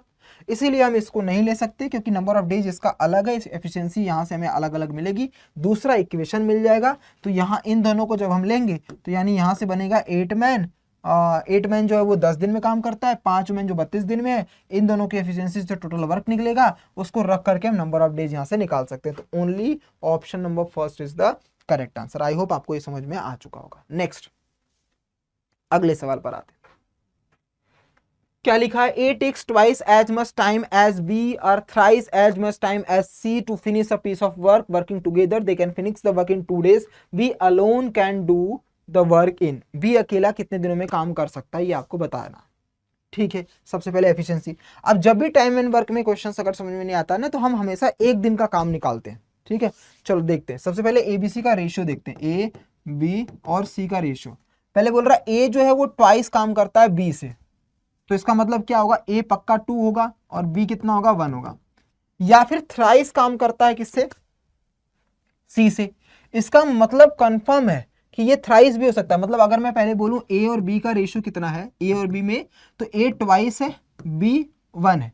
और अगर ए और सी में देखा जाए तो ये थ्राइस है, 1 है, इन दोनों को कॉम्बिनेशन से। लेकिन ये दोनों आपस में बराबर है, ये हमें फर्क पता नहीं है। तो हम इस तरीके से चल सकते हैं कि लेट सपोज जो बी है, बी वर्क करता है टी डेज में, टी डेज में इसको क्या करता है? अकेले काम कर लेता है। ठीक है, तो ए कितना काम करेगा? ए कितने दिन में काम करेगा? 2t है, ट्वाइस है ना, बी का ट्वाइस है, क्योंकि A takes twice days, twice time लेता है बी से। तो अगर बी जो है टी डेज में कंप्लीट कर रहा है, तो इसका मतलब टी ए जो होगा वो 2t में कर रहा होगा। अब एक कंडीशन और दिया है कि ए जो है वो सी से थ्राइस कर रहा है, ए जो है सी से थ्राइस कर रहा है, तो सी का कितना हो जाएगा? सी का यहीं से देखो ध्यान से, ए 2t कर रहा है, तो मतलब सी जो होगा इसका थ्राइस, थ्राइस का मतलब ए थ्राइस कर रहा है, 3 गुना ज्यादा कर रहा है। 3 गुना ज्यादा मतलब 3 से मल्टीप्लाई करना है, या दूसरे वाले में 3 से डिवाइड कर दो, तो सी कर रहा होगा 2t/3। समझ में आ गया? क्योंकि सी जो है इससे थ्राइस कर रहा है, तो जब इसमें आप 3 से मल्टीप्लाई करोगे तो 3 से कट जाएगा और आपका 2t बन जाएगा, जो कि ए का वर्क है। तो आई होप आपको ये समझ में आ चुका है कि 2t/3 कैसे आया है। इतने दिनों में वो टोटल वर्क काम कर पा रहे हैं, लेकिन हमें चाहिए होगा एक एक दिन का काम। हमें चाहिए होगा क्या? एक एक दिन का काम। या तो इसको प्लस करके इक्वल कर दो 2 से, वो भी आंसर आ जाएगा। हमें चाहिए होगा एक एक दिन का काम। एक एक दिन में क्या हो जाएगा? 1/t। जैसे टी डेज में अगर कंप्लीट कर रहा है तो एक दिन में कितना होगा? 1/t। इसको हम बोलते हैं रेट ऑफ वर्क। मतलब रेट ऑफ वर्क का मतलब क्या उसकी एफिशिएंसी है, क्या रेट है, किस हिसाब से वो काम कर रहा है। अगर टी डेज में कंप्लीट कर रहा है तो एक दिन में कितना काम करेगा? 1/t। अगर टी ए जो है 2t काम कर रहा है तो एक दिन में कितना काम करेगा? 2t हो जाएगा। ये रेट है, रेट ऑफ वर्क है। जैसे बोलते हैं ना कि अगर आप 2 दिन में काम खत्म कर पा रहे हो और आपको 5,000 रुपए दिए जाते हैं, तो आपका रेट ऑफ वर्क क्या है कि आप एक दिन में कितना पैसे लेते हो, तो मतलब आप क्या करते हो 5,000 डिवाइड बाई 2 कर देते हो, मतलब आपको 2,500 रुपये पर डे का मिलता है। तो वही रेट ऑफ वर्क में हमें निकालने के लिए 1 से डिवाइड करना पड़ता है। तो ये हो जाएगा 1/2T अपॉन में 3, तो ये 3 ऊपर चला जाएगा, मतलब ये बन जाएगा 3/2T। अब ये बराबर है, ये सभी का वर्क है, ये क्या है एफिशिएंसी है, ये सभी के सभी जो एफिशिएंसी ये वर्क है ये कितने दिनों में काम कर रहे हैं, ये 1/2 डेज, क्योंकि ये देखो सारे के सारे साथ मिलकर के 2 दिनों में काम खत्म कर दे रहे हैं, तो एक दिन में कितने काम करेंगे, इसको भी एक दिन से करोगे 1/2, आंसर खत्म, बस इसी को सॉल्व कर लो। ये हो जाएगा आपका सबका डिफरेंस, अगर मैं सबको डिनोमिनेटर सेम करना है 2T तो इधर भी 2 से मल्टीप्लाई कर दो, इधर भी 2T आ जाएगा, मतलब 2 × 1 ऊपर आ जाएगा, तो 2 + 1 + 3 मतलब हो जाएगा 3 × 2 = 5 = 6, और नीचे 2T बराबर 1/2, 2 से कट करोगे 3 टाइम्स, क्रॉस मल्टीप्लाई कर दो तो आ जाएगा 6 डेज, मतलब 6 दिनों में टी बी के लिए ही पूछा है क्वेश्चन में, और बी टी डेज में काम करता है, मतलब बी अकेला 6 दिन में काम को फिनिश कर सकता है। बहुत इजी सा सवाल होता है, जब भी कभी टाइम एंड वर्क का क्वेश्चन आए ना समझ में आए तो एक दिन का उसका रेट ऑफ वर्क निकाल देना और इक्वेट कर देना उसको नंबर ऑफ डेज को भी, 1 डे रेट ऑफ वर्क से अपने आप कंप्लीट हो जाएगा। आइए अगले सवाल पर चलते हैं। What will be the share of Ravi in the profit earned by Vikram, Ravi and Anuj together. आपको रवि का प्रॉफिट में शेयरिंग बताना है, अगर 3 दोस्त हैं। अब यहाँ पर इन्वेस्टमेंट दे रखा है, तो ये भी मैंने कॉन्सेप्ट पढ़ा रखा है कि जो इन्वेस्टमेंट होता है उसमें जब हम टाइम से मल्टीप्लाई कर देते हैं तो हमारा प्रॉफिट का रेशियो बन जाता है। इन्वेस्टमेंट में हम टाइम का जब मल्टीप्लाई कर देते हैं तो हमें प्रॉफिट का रेशियो मिलता है। टाइम मतलब कितने महीने कितने दिनों तक आप काम कर रहे हो, लेकिन यहाँ पर कुछ नहीं टाइम दिया है, तो मतलब इन्वेस्टमेंट टाइम को हम हमेशा मान लेते हैं कि पूरे 1-1 साल 2-2 साल 3-3 साल तीन होते तो वो बराबर कट जाएगा, तो इन्वेस्टमेंट का जो रेशियो होगा वही हमारा क्या बन जाता है, आपका प्रॉफिट का रेशियो बन जाता है। तो ध्यान से देखिए इन्वेस्टमेंट का रेशियो पहले है कितना, ये है विक्रम, ये है आपका रवि, ये है आपका अनुज। ठीक है, इन्होंने बोला है कि रवि का जो इन्वेस्टमेंट है वो 25% कम है विक्रम के इन्वेस्टमेंट से, तो विक्रम के इन्वेस्टमेंट से 25% कम है। ठीक है, और 50% ज्यादा है किसके, अनुज के इन्वेस्टमेंट से, किसका, रवि का। तो एक काम कर लेता हूं, अनुज से 50% ज्यादा है तो अनुज को मान लेता हूं 100x। ध्यान से देखते चलना, मान लिया x ना देकर के 100 ही मान लेता हूं। लेट सपोज अनुज का जो है वो कितना इन्वेस्टमेंट है, 100 है। ठीक है, अब 100 से 50% ज्यादा मतलब 100 का 50 रुपए ज्यादा, मतलब क्या हो जाएगा 150। कोई चीज 100 थी उसका 50% ज्यादा मतलब 150 हो जाएगी। अब वहां पर ये बोला गया है कि ये जो 150 है ना ये 25% कम है विक्रम से, तो 25% का वैल्यू क्या होता है, 25% का वैल्यू होता है 1/4, मतलब कोई चीज 4 थी उस पर 1 कम करके 3 में बेचा गया है। तो ये जो रवि की ये है ये 3 की वैल्यू है, तो 4 की वैल्यू कितना होगा, तो ये इसमें हम 50 से मल्टीप्लाई कर रहे हैं तो यहाँ पर भी 50 से मल्टीप्लाई करेंगे, यानी हो जाएगा 200। बस इसी को कट पेट कर लो, जो भी रेशियो आएगा वो आपका आंसर बनेगा। इसको कट किया हमने, कितना बार जाएगा, 4 बार, 50 तिहाई 50 दूना, तो आपके सामने ये जो रेशियो आया है यही हमारे प्रॉफिट का रेशियो है, यही हमारे प्रॉफिट का रेशियो है। अब जो कुछ भी आपसे पूछा आंसर आप निकाल दो। इन्होंने बोला है कि द प्रॉफिट ऑफ विक्रम 4000 ज्यादा है अनुज से, तो ये विक्रम रहा, ये अनुज रहा, ये इससे कितना ज्यादा है, 2 यूनिट। अगर 2 यूनिट की वैल्यू 4000 है तो 1 यूनिट की वैल्यू कितनी हो जाएगी, 2000 यानी 2000। और आपसे पूछा क्या है, मुझे बता दो रवि का प्रॉफिट रेशियो, तो रवि कितना 3 निकाल रहा है, तो 3 × 2 मतलब 6000 इसका करेक्ट आंसर होगा। ठीक है, चलिए अगले वाले क्वेश्चन पे चलते हैं। A sum of money becomes 8 times in 3 years। अब देखो ये टाइम कंपाउंड इंटरेस्ट पे, ये सवाल मैंने पढ़ाया है, पार्ट 2 में ही जाकर के देख लेना, जब simple interest and compound interest एक साथ पढ़ाया है हमने। इसके लिए क्या ट्रिक्स बता रखा है कि ध्यान से देखिए, बिकम 8 टाइम्स, तो यहाँ पर लिखना पड़ता है, ये रहता है आपका टाइम, ये रहता है आपका ईयर, और इसमें हम पावर से खेलते हैं। सिंपल इंटरेस्ट का कॉन्सेप्ट अलग होता है, कंपाउंड का अलग होता है। टाइम कितना, 8 टाइम हो रहा है, कितने सालों में, 3, तो हम इसको इस तरीके से लिखते हैं 2 की पावर 3, मतलब 8 को हमने लिखा, ये पावर के केस में लिखते हैं तो हमारा आंसर अपने आप निकल करके आ जाता है। फिर ये बोल रहे हैं कितने सालों में, ये 16 टाइम्स हो जाएगा, तो 16 को मैं क्या लिख सकता हूँ, 2 की पावर 4, 16 को क्या लिख सकता हूँ, 2 की पावर 4। तो ध्यान से देखिए, अब हम पावर से कंपेयर करते हैं, 3 की वैल्यू अगर 3 के बराबर है तो 4 की वैल्यू किसके बराबर हो जाएगी, 4 के, मतलब 16 टाइम्स होने के लिए उसको 4 साल लगेगा। Option number D is the correct answer. इससे फास्ट करके दिखा देना आप कहीं पर भी, ये आपको कम से कम 1 से 1.5 पेज में आंसर निकलेंगे, 1 पेज या हाफ पेज जो भी होगा। लेकिन ये जो तरीका मैंने आपको बताया, ये टाइम रहा, ये ईयर्स रहा। जब भी कंपाउंड इंटरेस्ट पूछा जाता है तो उसकी पावर से खेला जाता है, और जब हमारा सिंपल इंटरेस्ट होता है तो उनके बीच का डिफरेंस से हम कंपेयर कर रहे होते हैं इंटरेस्ट के साथ में, जो कि मैंने स्टार्टिंग में पहला सवाल वही करवाया था। आई होप आपको समझ में आ चुका होगा। चलिए अगले सवाल पर आते हैं। द शॉपकीपर लेवल प्राइस है 20% अबव द कॉस्ट प्राइस पर है। चलो ठीक है, ये हमारा कॉस्ट प्राइस है। मान लेता हूँ कॉस्ट प्राइस 100 रुपए है, उस पर 20% ज्यादा, 20% ज्यादा मतलब cost price plus 20% above, 20% of above. Above का मतलब 20% ज्यादा, तो 100 पे अगर 20% मतलब 20 की वैल्यू, तो 120 रुपए को लेवल प्राइस को हम लोग बोलते हैं मार्क प्राइस। मार्क प्राइस मतलब जो उस पर प्रिंट कर दिया जाता है। तो 100 की चीज खरीदा था, 20% उस पर बढ़ा करके आपने 120 रुपए उसको मार्क प्राइस में दे दिया। अब वो बोल रहे हैं कि फिर उस पर 15% का आप डिस्काउंट दे रहे हो। तो भैया 120 रुपए के सामान था, उस पर आपने 15% डिस्काउंट दे दिया। 15% मतलब 120 का सामान था, उस पर आपने 15% का डिस्काउंट दे दिया। तो 0 से 0 गया, 5 से 2 टाइम्स, 5 से 3 टाइम्स, 2 से 6 टाइम्स, 6 3 18। मतलब 120 रुपए का सामान था, 18 रुपए का आपने डिस्काउंट दे दिया, तो 102 रुपए में आपने बेचा है। कितने में बेचा है? 102। ये 102 क्या हो जाएगा आपका? एसपी, सेलिंग प्राइस हो जाएगा।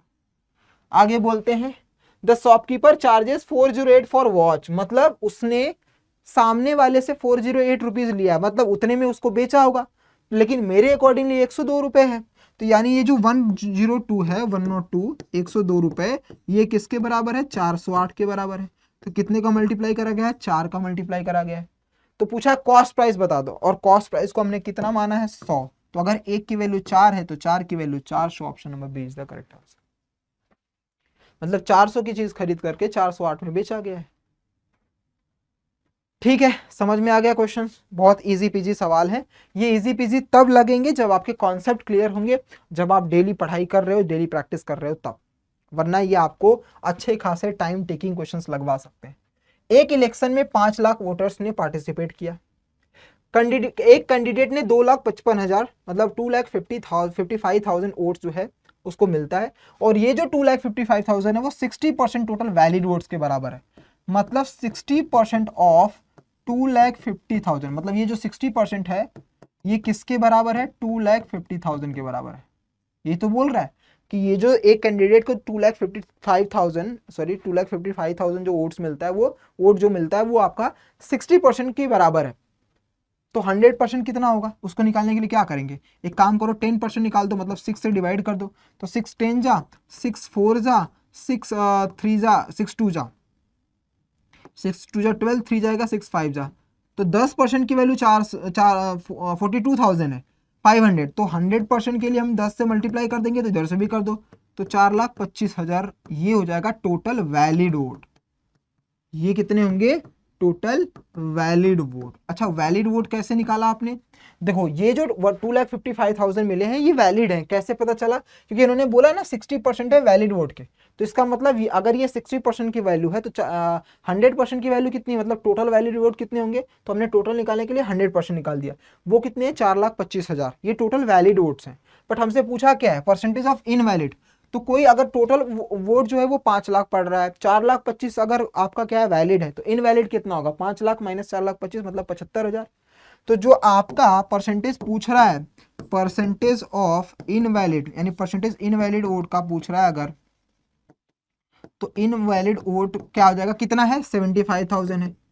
75,000 किस पर? 5 लाख पर।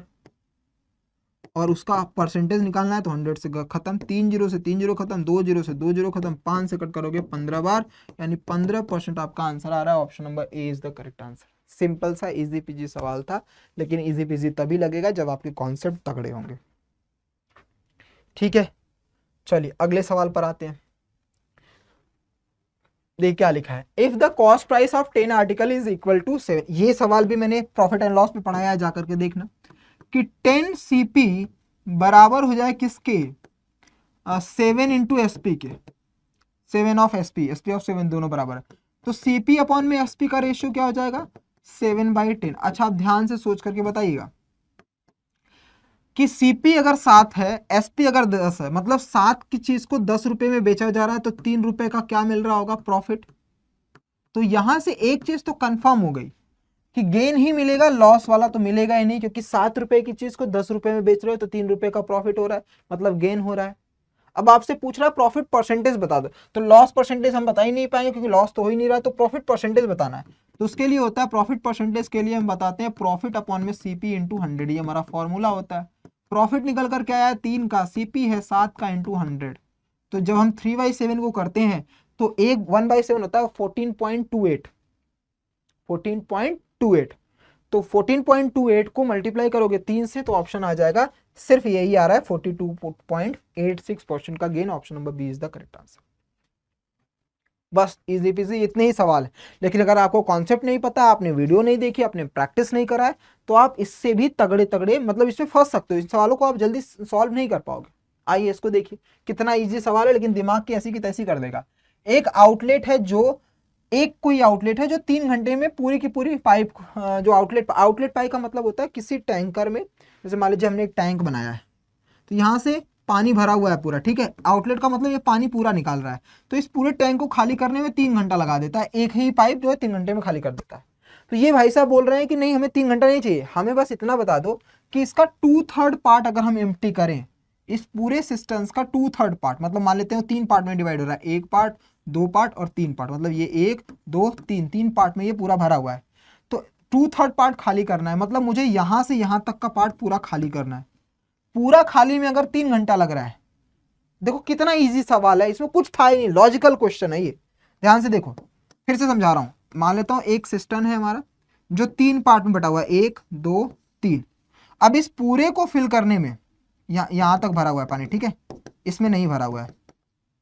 इस पूरे को खाली करने में एक आउटलेट पाइप 3 आवर्स लगा रहा है। तो ये भाई साहब बोल रहे हैं 2/3 का मतलब वो 3 ही हिस्सा बना रहा है, 3 हिस्से में से 2 हिस्से को अगर खाली करना होगा, तो अगर पूरे के पूरे 3 हिस्से को 3 घंटे में खाली कर रहे हैं तो 2 हिस्से को 2 ही घंटे में खाली करेंगे। Option number A is the correct answer. Simple सा क्वेश्चन, सिर्फ लॉजिकल क्वेश्चंस थे, लेकिन ये तभी आएंगे जब आप हमारे साथ क्वेश्चंस की प्रैक्टिस अच्छे से कर रहे हैं। Efficiency of x 20% less than y है, तो पहले x और y का देख लीजिए एफिशिएंसी। 20% का मतलब क्या होता है, 20% का मतलब होता है 1/5, मतलब लेस का बोला है तो माइनस, कोई चीज 5 की होकर के 4 में बेची गई है, मतलब y 5 होगा और ये 4 हो जाएगा, खत्म कहानी। If x alone can complete a piece of work in 7 दिन में, अब मैंने आपको बता रखा ये एफिशिएंसी है, ये एफिशिएंसी है, तो हमने अभी पढ़ा efficiency into number of day बराबर टोटल ऑफ वर्क होता है, यही तो होता है। तो एफिशिएंसी मेरे पास आ गई 7 घंटे, 9 डेज का मतलब टाइम ही होता है, एफिशिएंसी इनटू टाइम भी बोल सकते हो। 7 दिन में काम करता है तो टोटल वर्क कितना हो जाएगा, 28। अब टोटल वर्क हमारे पास 28 दिन है, तो इसी वर्क को क्या नाम है कि वाई कितने दिन में काम करेगा, कितने टाइम पर, तो भैया टाइम बराबर क्या होता है, एफिशिएंसी, मतलब टोटल वर्क अपॉन में एफिशिएंसी। टोटल वर्क कितना है 28, इसको 5 से डिवाइड कर दोगे तो 5 बचे 25.6, 5.6 आ रहा है, कहीं पर है नहीं है, तो इसके नियरेस्ट कौन सा बोलते हैं, हम 5 आवर्स मान सकते हैं। ऑप्शन हमारा ये गलत है, यानी पूछा गया सवाल जो है ये ऑप्शंस में आएगा ही नहीं। तो हम इसमें टिक कौन सा करेंगे, 5 भी हो सकता है और 6 भी हो सकता है, क्योंकि 5.5 से तो ज्यादा है, तो इस हिसाब से ये ऑप्शन हमारा गलत है। एक्चुअल हमारा आंसर 5.6 है। तो कभी कभी क्या होता है पेपर में कुछ ना कुछ क्वेश्चंस गलतियां भी होती हैं, तो ये 24 के पूछे गए सवाल गलत है, एक्चुअल में आंसर आएगा 5.6 आपका। ठीक है, समझ में आ गया। चलिए एक क्वेश्चन और कर लेते हैं फटाफट। क्या लिखा है, इफ x% ऑफ ए बराबर है y% ऑफ बी के, तो मुझे बता दो z% ऑफ बी, तो पहले मुझे b की वैल्यू निकालना होगा। तो परसेंटेज क्या कहता है, x और a का मल्टीप्लाई कर दो, ऑफ का मतलब मल्टीप्लाई है, तो x इंटू ए मतलब ax अपॉन में 100, परसेंटेज का मतलब तो यही होता है। यहाँ से by अपॉन में 100 से खत्म, तो b बराबर क्या हो जाएगा, ax अपॉन में y, यही बन रहा है।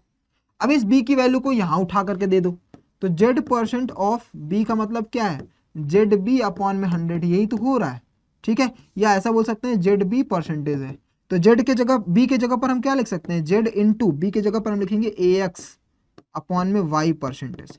अब आपको ये देखना है कि zx अपॉन में y ऑफ ए परसेंटेज या वाई परसेंट, मतलब इस वाले पैटर्न को कौन फॉलो कर रहा है। ऊपर होना चाहिए जेड ए एक्स और नीचे होना चाहिए वाई। तो देखो ये एक्स वाई है, वाई तो नीचे होना चाहिए, हटा दो। वाई जेड है, वाई नीचे होना चाहिए, हटा दो। एक्स जेड हाँ जी ऊपर है, ए भी ऊपर है, हाँ जी option number C is the correct answer. Option number C is the correct answer. I hope आपको सारा चीज समझ में आ चुका होगा। एक लास्ट क्वेश्चन, ये मैं आप लोगों के लिए होमवर्क देता हूं, आराम से इस क्वेश्चन का आंसर आप लोग बता दीजिएगा कमेंट बॉक्स में, ठीक है। ये रहा 2024 के जितने भी क्वांट्स पूछे गए थे वो मैंने आपको करवा दिए। डीआई के क्वेश्चन जो रहेंगे वो मैं लगातार, जो हमारा डीआई का सेशन चल रहा है शाम को 5 बजे, उसमें मैं आपको करवाता रहूंगा और बीच बीच में आपको दिखाता रहूंगा कि कैसे किस तरीके के सवालों को अटेम्प्ट करते हैं। आई होप आपको ये समझ में आ चुका होगा, ठीक है। ये है मेरा टेलीग्राम चैनल, इसको जा करके आप ज्वाइन कर सकते हो।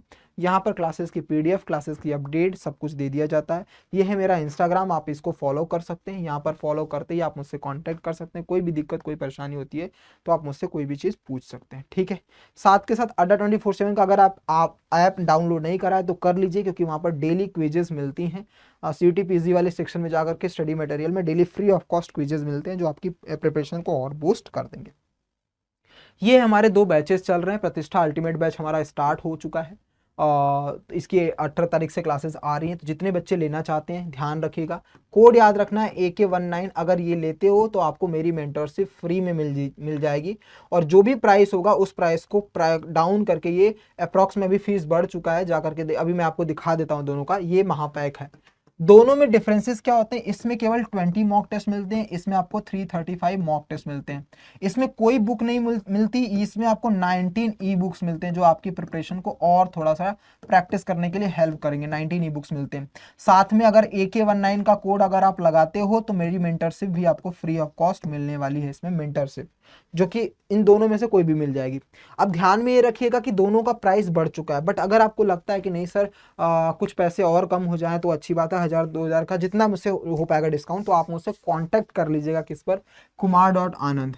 तो मैं आपको एक स्पेशली kumar.anand ANAND@adda247.com, इस पर आप मुझे मेल कर दोगे। जैसे ही आप मुझे मेल करोगे कि सर मुझे बैच लेना है, लेकिन मैं जो भी प्राइस होगी, जैसे मान लो इसकी प्राइस है कुछ अराउंड में 14,000, लेकिन कुछ डिस्काउंट लेकर के इसको 13,000 में आपको मिल जाएगी।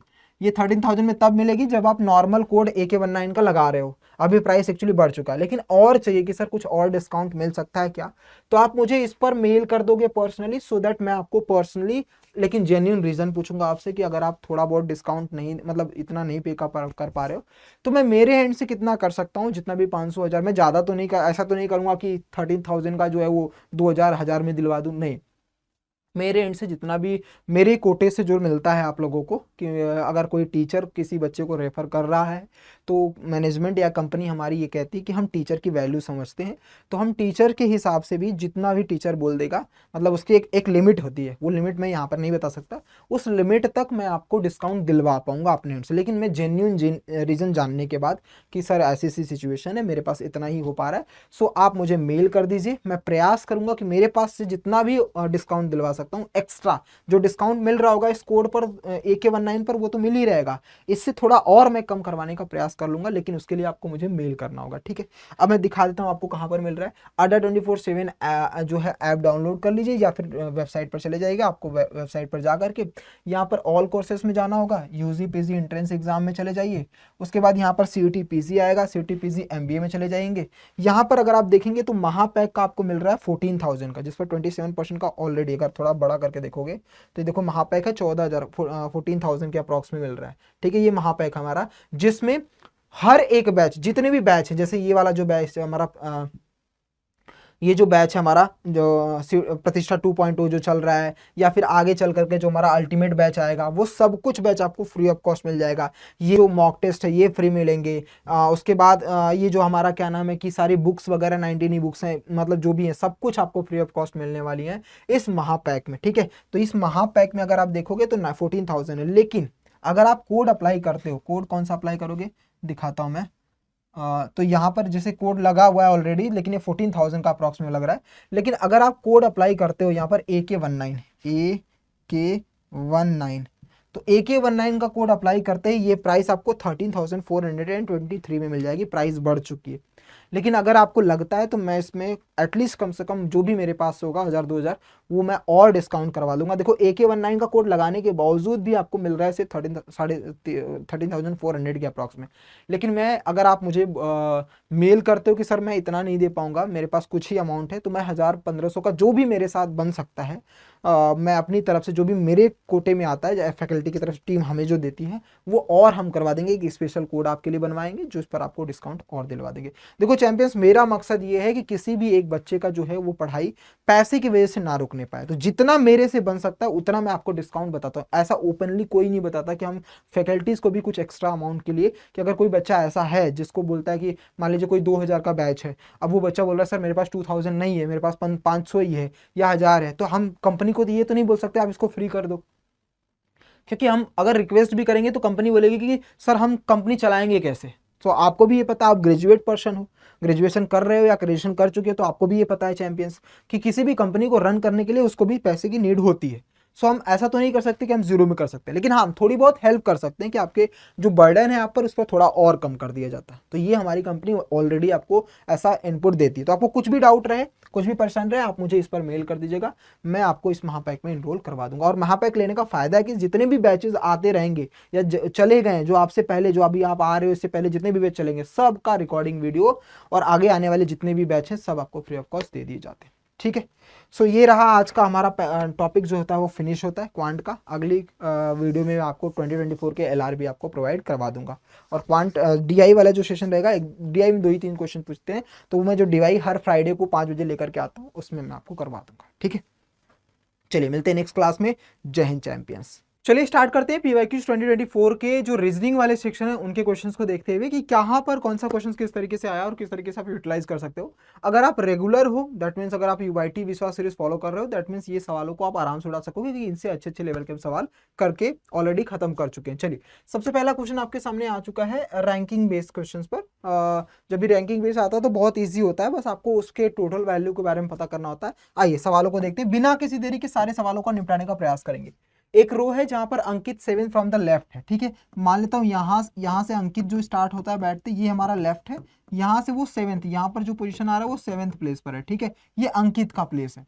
उसके बाद बोलता है सुमित जो है वो राइट से, यही वाला प्लेस जो है, अगर मैं राइट से मतलब कहीं एक पर, यहाँ मान लेता हूँ कि यहाँ से पॉइंट एक राइट वाला है जहां पर कौन बैठता है, सुमित, यहाँ से वो बैठना स्टार्ट कर रहा है और वो यहाँ से आ करके मान लेता हूँ इस प्लेस पर जो कि 18th नंबर पर है, ये यहाँ पर कौन बैठ रहा है, यहाँ पर ये सुमित बैठ रहा है। ठीक है, अभी बोलते कि इनके प्लेस को बदल दिया जाए, मतलब अंकित जो था ये अंकित था तो अंकित यहां पर चला आए और जो आपका सुमित था वो सुमित यहां पर चला आ जाए, मतलब दोनों का प्लेस बदल जाए। तो ये पूछ रहे हैं तब जब अंकित इस प्लेस पर आ जाता है, मतलब यहां से जो जहां पर सुमित बैठा था ऑलरेडी, वो सुमित कहाँ था, कहाँ से, लास्ट से 18th नंबर पर था। लेकिन जब प्लेस बदल जाता है तो अंकित सुमित के प्लेस पर आता है, तो ये जो डिस्टेंस हो जाता है लेफ्ट से वो 21st हो जा रहा है। मतलब यहाँ से लेफ्ट से अंकित, अब ये वाला जो प्लेस है वो कितने नंबर पर है, 21st नंबर पर है। तो ये पूछ रहे हैं कि कितने नंबर ऑफ स्टूडेंट, अब ध्यान से सोच के बताओ। यहां से सुमित बैठा था कहां से, 18वें नंबर पर, यहां से अंकित 21st नंबर पर चला गया है, तो अंकित और सुमित दोनों की प्लेस तो सेम है। तो मतलब सिंपल सा, यहां से अगर 21st नंबर है, यहां से 18 नंबर है, तो 21 + 18 कितना हो जाएगा आपका 39। क्योंकि लेफ्ट से अगर वो 21 नंबर है और यहां से वो 18 नंबर है, तो टोटल कितने स्टूडेंट हो जाएंगे, 21 + 18, that means 39। Option number D is the correct answer. खत्म कहानी। आई अगले सवाल पर देखते हैं। 6 बॉयज हैं PQRST, 2 रो में बैठते हैं 3 इंचेस में। तो ऐसे मान लेते हैं कि 2-3 रो हमने बना दिया।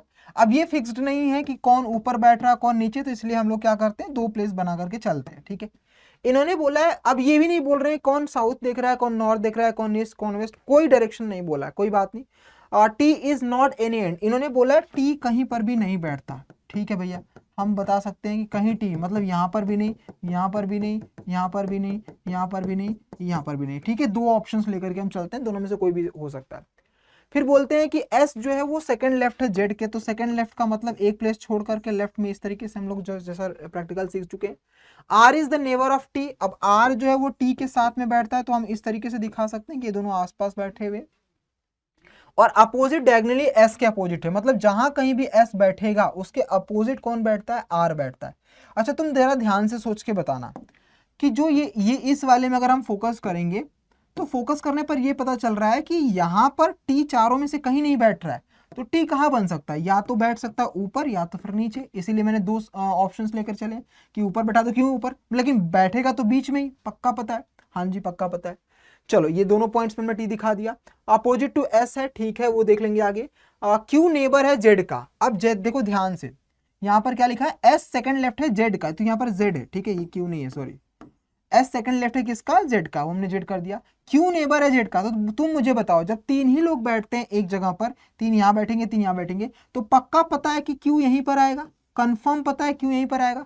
अब देखो टी यहाँ पर है तो फिक्स्ड पता है एस क्यू जेड यहाँ पर हो सकते हैं। अब ये एस क्यू कहीं पर भी हो सकते हैं, एस इधर हो सकता है जेड इधर, या फिर जेड इधर एस इधर, बट क्यू तो फिक्स्ड है क्योंकि हमें साइड का नहीं पता कौन किधर फेस कर रहा हो। तो एक चीज तो कंफर्म हो गई, चाहे यहाँ पर टी बैठेगा तो भी एस जेड हमें नहीं पता, एस जेड हमें नहीं पता, लेकिन क्यू तो पक्का यहीं बैठने वाला है। तो इसका मतलब टी के सामने कौन बैठ रहा है, क्यू। आपसे पूछा भी है क्यू का अपोजिट कौन है, option number A is the correct answer. बाकी हम किसी के बारे में नहीं बता सकते, लेकिन हम टी के बारे में बता सकते हैं कि क्यू के अपोजिट में बैठ रहा है। अगला सवाल क्या पूछा गया है, should there be a complete ban on strike by government employees in India. आपको ये पूछा जा रहा है, एक आर्ग्यूमेंट है, ठीक है, मान लो आप जज हो, ठीक है, स्टेटमेंट एंड आर्ग्यूमेंट में आपको पढ़ाया गया है कि सपोज करो आप एक जज हो, अब जज है तो आपके सामने एक स्टेटमेंट दिया जाता है, ठीक है, कि क्या गवर्नमेंट एम्प्लॉयज की जो स्ट्राइक है, जो बार बार पे स्ट्राइक कर देते हैं, उसको परमानेंटली बैन कर दिया जाए। ठीक है, आपके सामने एक स्टेटमेंट आया है, तो दो वकील है, ठीक है, दो वकील है, दो जो लॉयर है, वो आपके सामने दोनों अपने ऑप्शंस रखे हैं, आपको आंसर बताना है। ठीक है, पहला लॉयर बोलता है कि ठीक है, हाँ डेफिनेटली बंद कर देना चाहिए क्योंकि ये ही एक रास्ता है उन्हें डिसिप्लिन सिखाने का। अच्छा आप मुझे बताओ, किसी भी पर्सन का इंडिया में क्या है, इंडिया का रूल क्या है कि हर एक पर्सन को बोलने की आज़ादी, घूमने की आज़ादी, हर एक तरीके की फ्रीडम है, ठीक है, उसका राइट है ये।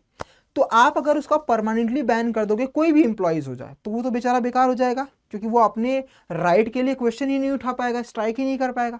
सो एक लॉयर ने कहा कि ठीक है, हाँ जी ये बिल्कुल बंद कर देना चाहिए क्योंकि इसी तरीके से हम एम्प्लॉय को डिसिप्लिन सिखा सकते हैं। ये तो रास्ता है ही नहीं, बहुत सारे रास्ते हैं डिसिप्लिन सिखाने के। दूसरा लॉयर करता है नहीं नहीं नहीं, ऐसा नहीं करना चाहिए, ऐसा करने से एक जो डेमोक्रेटिक राइट होते हैं किसी भी पर्सन के, किसी भी सिटीजन के, वो खराब हो जाएंगे। सही बात है कि मतलब लाइक किसी का ये राइट है कि वो चाहे तो बोल सकता है, घूम सकता है, अगर उसको लगता है कि नहीं मेरी बातें तो नहीं सुनी जा रही तो स्ट्राइक कर सकता है, कुछ भी कर सकता है, ये राइट होता है। तो ये अगर हम ऐसा करते हैं तो डेमोक्रेटिक राइट जो होता है वो खतरे में पड़ जाएगा, वो एक तरीके से डिप्राइव कर देगा सिटीजन की फ्रीडम को, चीज़ों को उसको कैप्चर करने के लिए, मतलब उनको फ्रीडम जो भी उनको मिल रहा है, जो राइट मिल रहा है, वो उसके अगेंस्ट में जाएगा। तो जो आप जज हो तो आपके सामने दोनों आंसर आए तो आप क्या जवाब दोगे, आप तो यही बोलोगे ना, हाँ बिल्कुल सही है, हम पहला वाला तो नहीं कर सकते क्योंकि डिसिप्लिन सिखाने का रास्ता तो है। देखो तुम्हारा जो क्वेश्चन है, जो पहला लॉयर है उसका उसकी बात समझ में आ रही है कि हाँ सही बात है, डिसिप्लिन नहीं है तो डिसिप्लिन में सिखा सकते हैं, लेकिन वो स्ट्रांगली एग्री नहीं करोगे क्योंकि भाई उसमें बहुत सारे ऐसे हैं जो डिसिप्लिन में रहते भी होंगे, आप उनके चक्कर में उनकी भी बात लगा रहे हो। सो वो एक तरीके से वीक स्टेटमेंट है, मतलब उनकी पहले वाले लॉयर की बातों में दम नहीं है। तो ये वाला पूछा जा रहा है कि कौन सा स्ट्रांग है, आपसे ये पूछ रहा है, तो ऑफ कोर्स दूसरा वाला स्ट्रांग है क्योंकि ये एक सिटीजन के डेमोक्रेटिक राइट को दिखा रहा है कि अगर आपने बंद कर दिया तो उसका डेमोक्रेटिक जो राइट है वो खत्म हो जाएगा। इसलिए सेकंड आर्गुमेंट जो होते हैं वो बिल्कुल स्ट्रांग है, पहला वाला हमारा गलत, तो option number 2 is the correct answer. Next अगले क्वेश्चन पर आते हैं। इन्होंने कहा है कि एक कोड है, लैंग्वेज कोडिंग डिकोडिंग में पढ़ा के बहुत इजी पीजी आते हैं, मैंने तो तुम्हें बहुत अलग अलग लेवल का पढ़ाया हुआ है। जरा देखो यहाँ इसके नीचे ये वाला, इसका कोड ये रखा है तो इसके नीचे ही लग देते हैं LEWORF। जैसे ही मैंने इसको देखा मेरे सामने एक चीज नजर आई, क्या, इस F को यहां भेजा है, S को यहां भेज दिया, ठीक है, L को फिक्स्ड रखा, R को भी फिक्स्ड रखा, ठीक है, फिर O को यहां भेजा, E को यहां भेजा, W को सेम रखा है। मतलब क्या है कि P को लास्ट में भेजेगा, N को यहां भेज रहा है, ठीक है, फिर पहले और दूसरे नंबर वाले को सेम रखा है, E और O, देखो यहां पर भी L और R को सेम रखा है, फिर N को यहां भेजा है और उसके बाद I को यहां भेजा है और S को सेम रखा है। तो NEISNOP, NEISNOP N है या N है, तो कहाँ पर है आपके पास D वाला, इसमें एक ऑप्शन है ही नहीं, NEISNOP ये तो है ना, NEISNOP, हाँ जी सही है, NEISNQP हटा दो, NEISMOP हटा दो, खत्म, M है ही नहीं, तो NEISNOP ये आपका करेक्ट आंसर होगा। ठीक है, पहला answer is the correct answer. चल अगले सवाल पर आते हैं। सीरीज का क्वेश्चन आ चुका है। अब इसमें क्या बोल रहा है, 3 है, 10 है, 33 है, 104 है, 319 है, और नेक्स्ट नंबर क्या होगा ये आपसे पूछ रहा है। तो इसके लिए मैंने क्या समझा रखा है, जब भी नंबर बढ़ रहा हो, मतलब ड्रास्टिकली बढ़ रहा होगा, तो आप कहाँ जाओगे, मल्टीप्लीकेशन की तरफ जाओगे, सीरीज में पढ़ाया है। तो जरा देखना यहाँ पर, इंटू 3 प्लस का 1, इंटू 3 प्लस का 3, इंटू 3 करो, क्योंकि यहाँ पर भी 3 हुआ, यहाँ पर भी 3 हुआ, यहाँ पर 1 हुआ, यहाँ पर 3, तो मतलब ऑड बढ़ रहा है। तो 3 के बाद क्या आता है, 5। जरा चेक कर लो क्या ये लग रहा है, 3 3 का 9, 3 3 का 9, अगर 5 जोड़ोगे तो डेफिनेटली 104 बन रहा है। दैट मीन्स ये लॉजिक लग रहा है। इसका मतलब अगला वाला जो होगा इंटू 3 करके प्लस का 7 किया गया होगा, क्योंकि 1 3 5 7, फिर उसके नेक्स्ट वाला होगा इंटू 3 प्लस का 9, क्योंकि ये ऑड नंबर ऐड कर रहा है। तो मल्टीप्लाई कर दो, और 9 और 19 57, 57 में प्लस 9 करोगे, 9 7 16, 966 आंसर आएगा, यानी 966 इज योर करेक्ट आंसर। क्या आंसर आ रहा है, option number B is the correct answer. Simple सा, ये सारे लॉजिक हमने पढ़ रखे और पढ़ा रखा है मैंने आप लोगों को। आइए अगला सवाल पर आते हैं। अनिल ने कहा आनंद से, ठीक है, that boy playing with the football, वो लड़का जो फुटबॉल के साथ खेल रहा है। तो एक चीज इन्होंने बोल दिया कि एक लड़का है जो यंगर है ऑफ 2 ब्रदर्स, 2 भाइयों में छोटा है, ठीक है, of the daughter of my father's wife. अब जब भी ऐसे सवाल आते हैं ना, वापस पीछे से पढ़ा करो। इन्होंने बोला माई फादर्स वाइफ, मतलब एक पिताजी हैं, उनकी एक वाइफ है, ठीक है, उनकी एक डॉटर है, हमने डॉटर बना दिया। देखो ये मेल दिखाता है और फीमेल को हम सर्कल से दिखाते हैं, आप लोगों ने पढ़ा होगा। उसके बाद कहीं कहीं पर प्लस माइनस दिखाता, तो आप प्लस माइनस से भी बना सकते हो, ठीक है। ये मेरे फादर हैं, फादर की वाइफ है, वाइफ की जो डॉटर है, उस डॉटर के ब्रदर, तो डॉटर के ब्रदर का ब्रदर है कौन, जो फुटबॉल खेल रहा है। तो ये वाला, ये भी तो ब्रदर है, ये तो बोला है यंगर ऑफ 2 ब्रदर, 2 ब्रदर में कौन छोटा कौन बड़ा हमसे फर्क नहीं पड़ता, लेकिन दोनों भाई हैं। ये किसने कहा, ये अनिल ने कहा, किससे, आनंद से। तो ये पूछ रहा है कि वो जो लड़का खेल रहा है ना, वो अनिल का क्या लगेगा। अच्छा तुम मुझे बताओ, जब मैं किसी पर्सन के बारे में, मान लो ये फुटबॉल खेल रहा है, ठीक है, और मैं इस वाले को इंडिकेट करके बोल रहा हूं कि मेरे फादर की वाइफ की बेटी, मतलब डॉटर का ब्रदर है कौन, वो जो फुटबॉल खेल रहा है।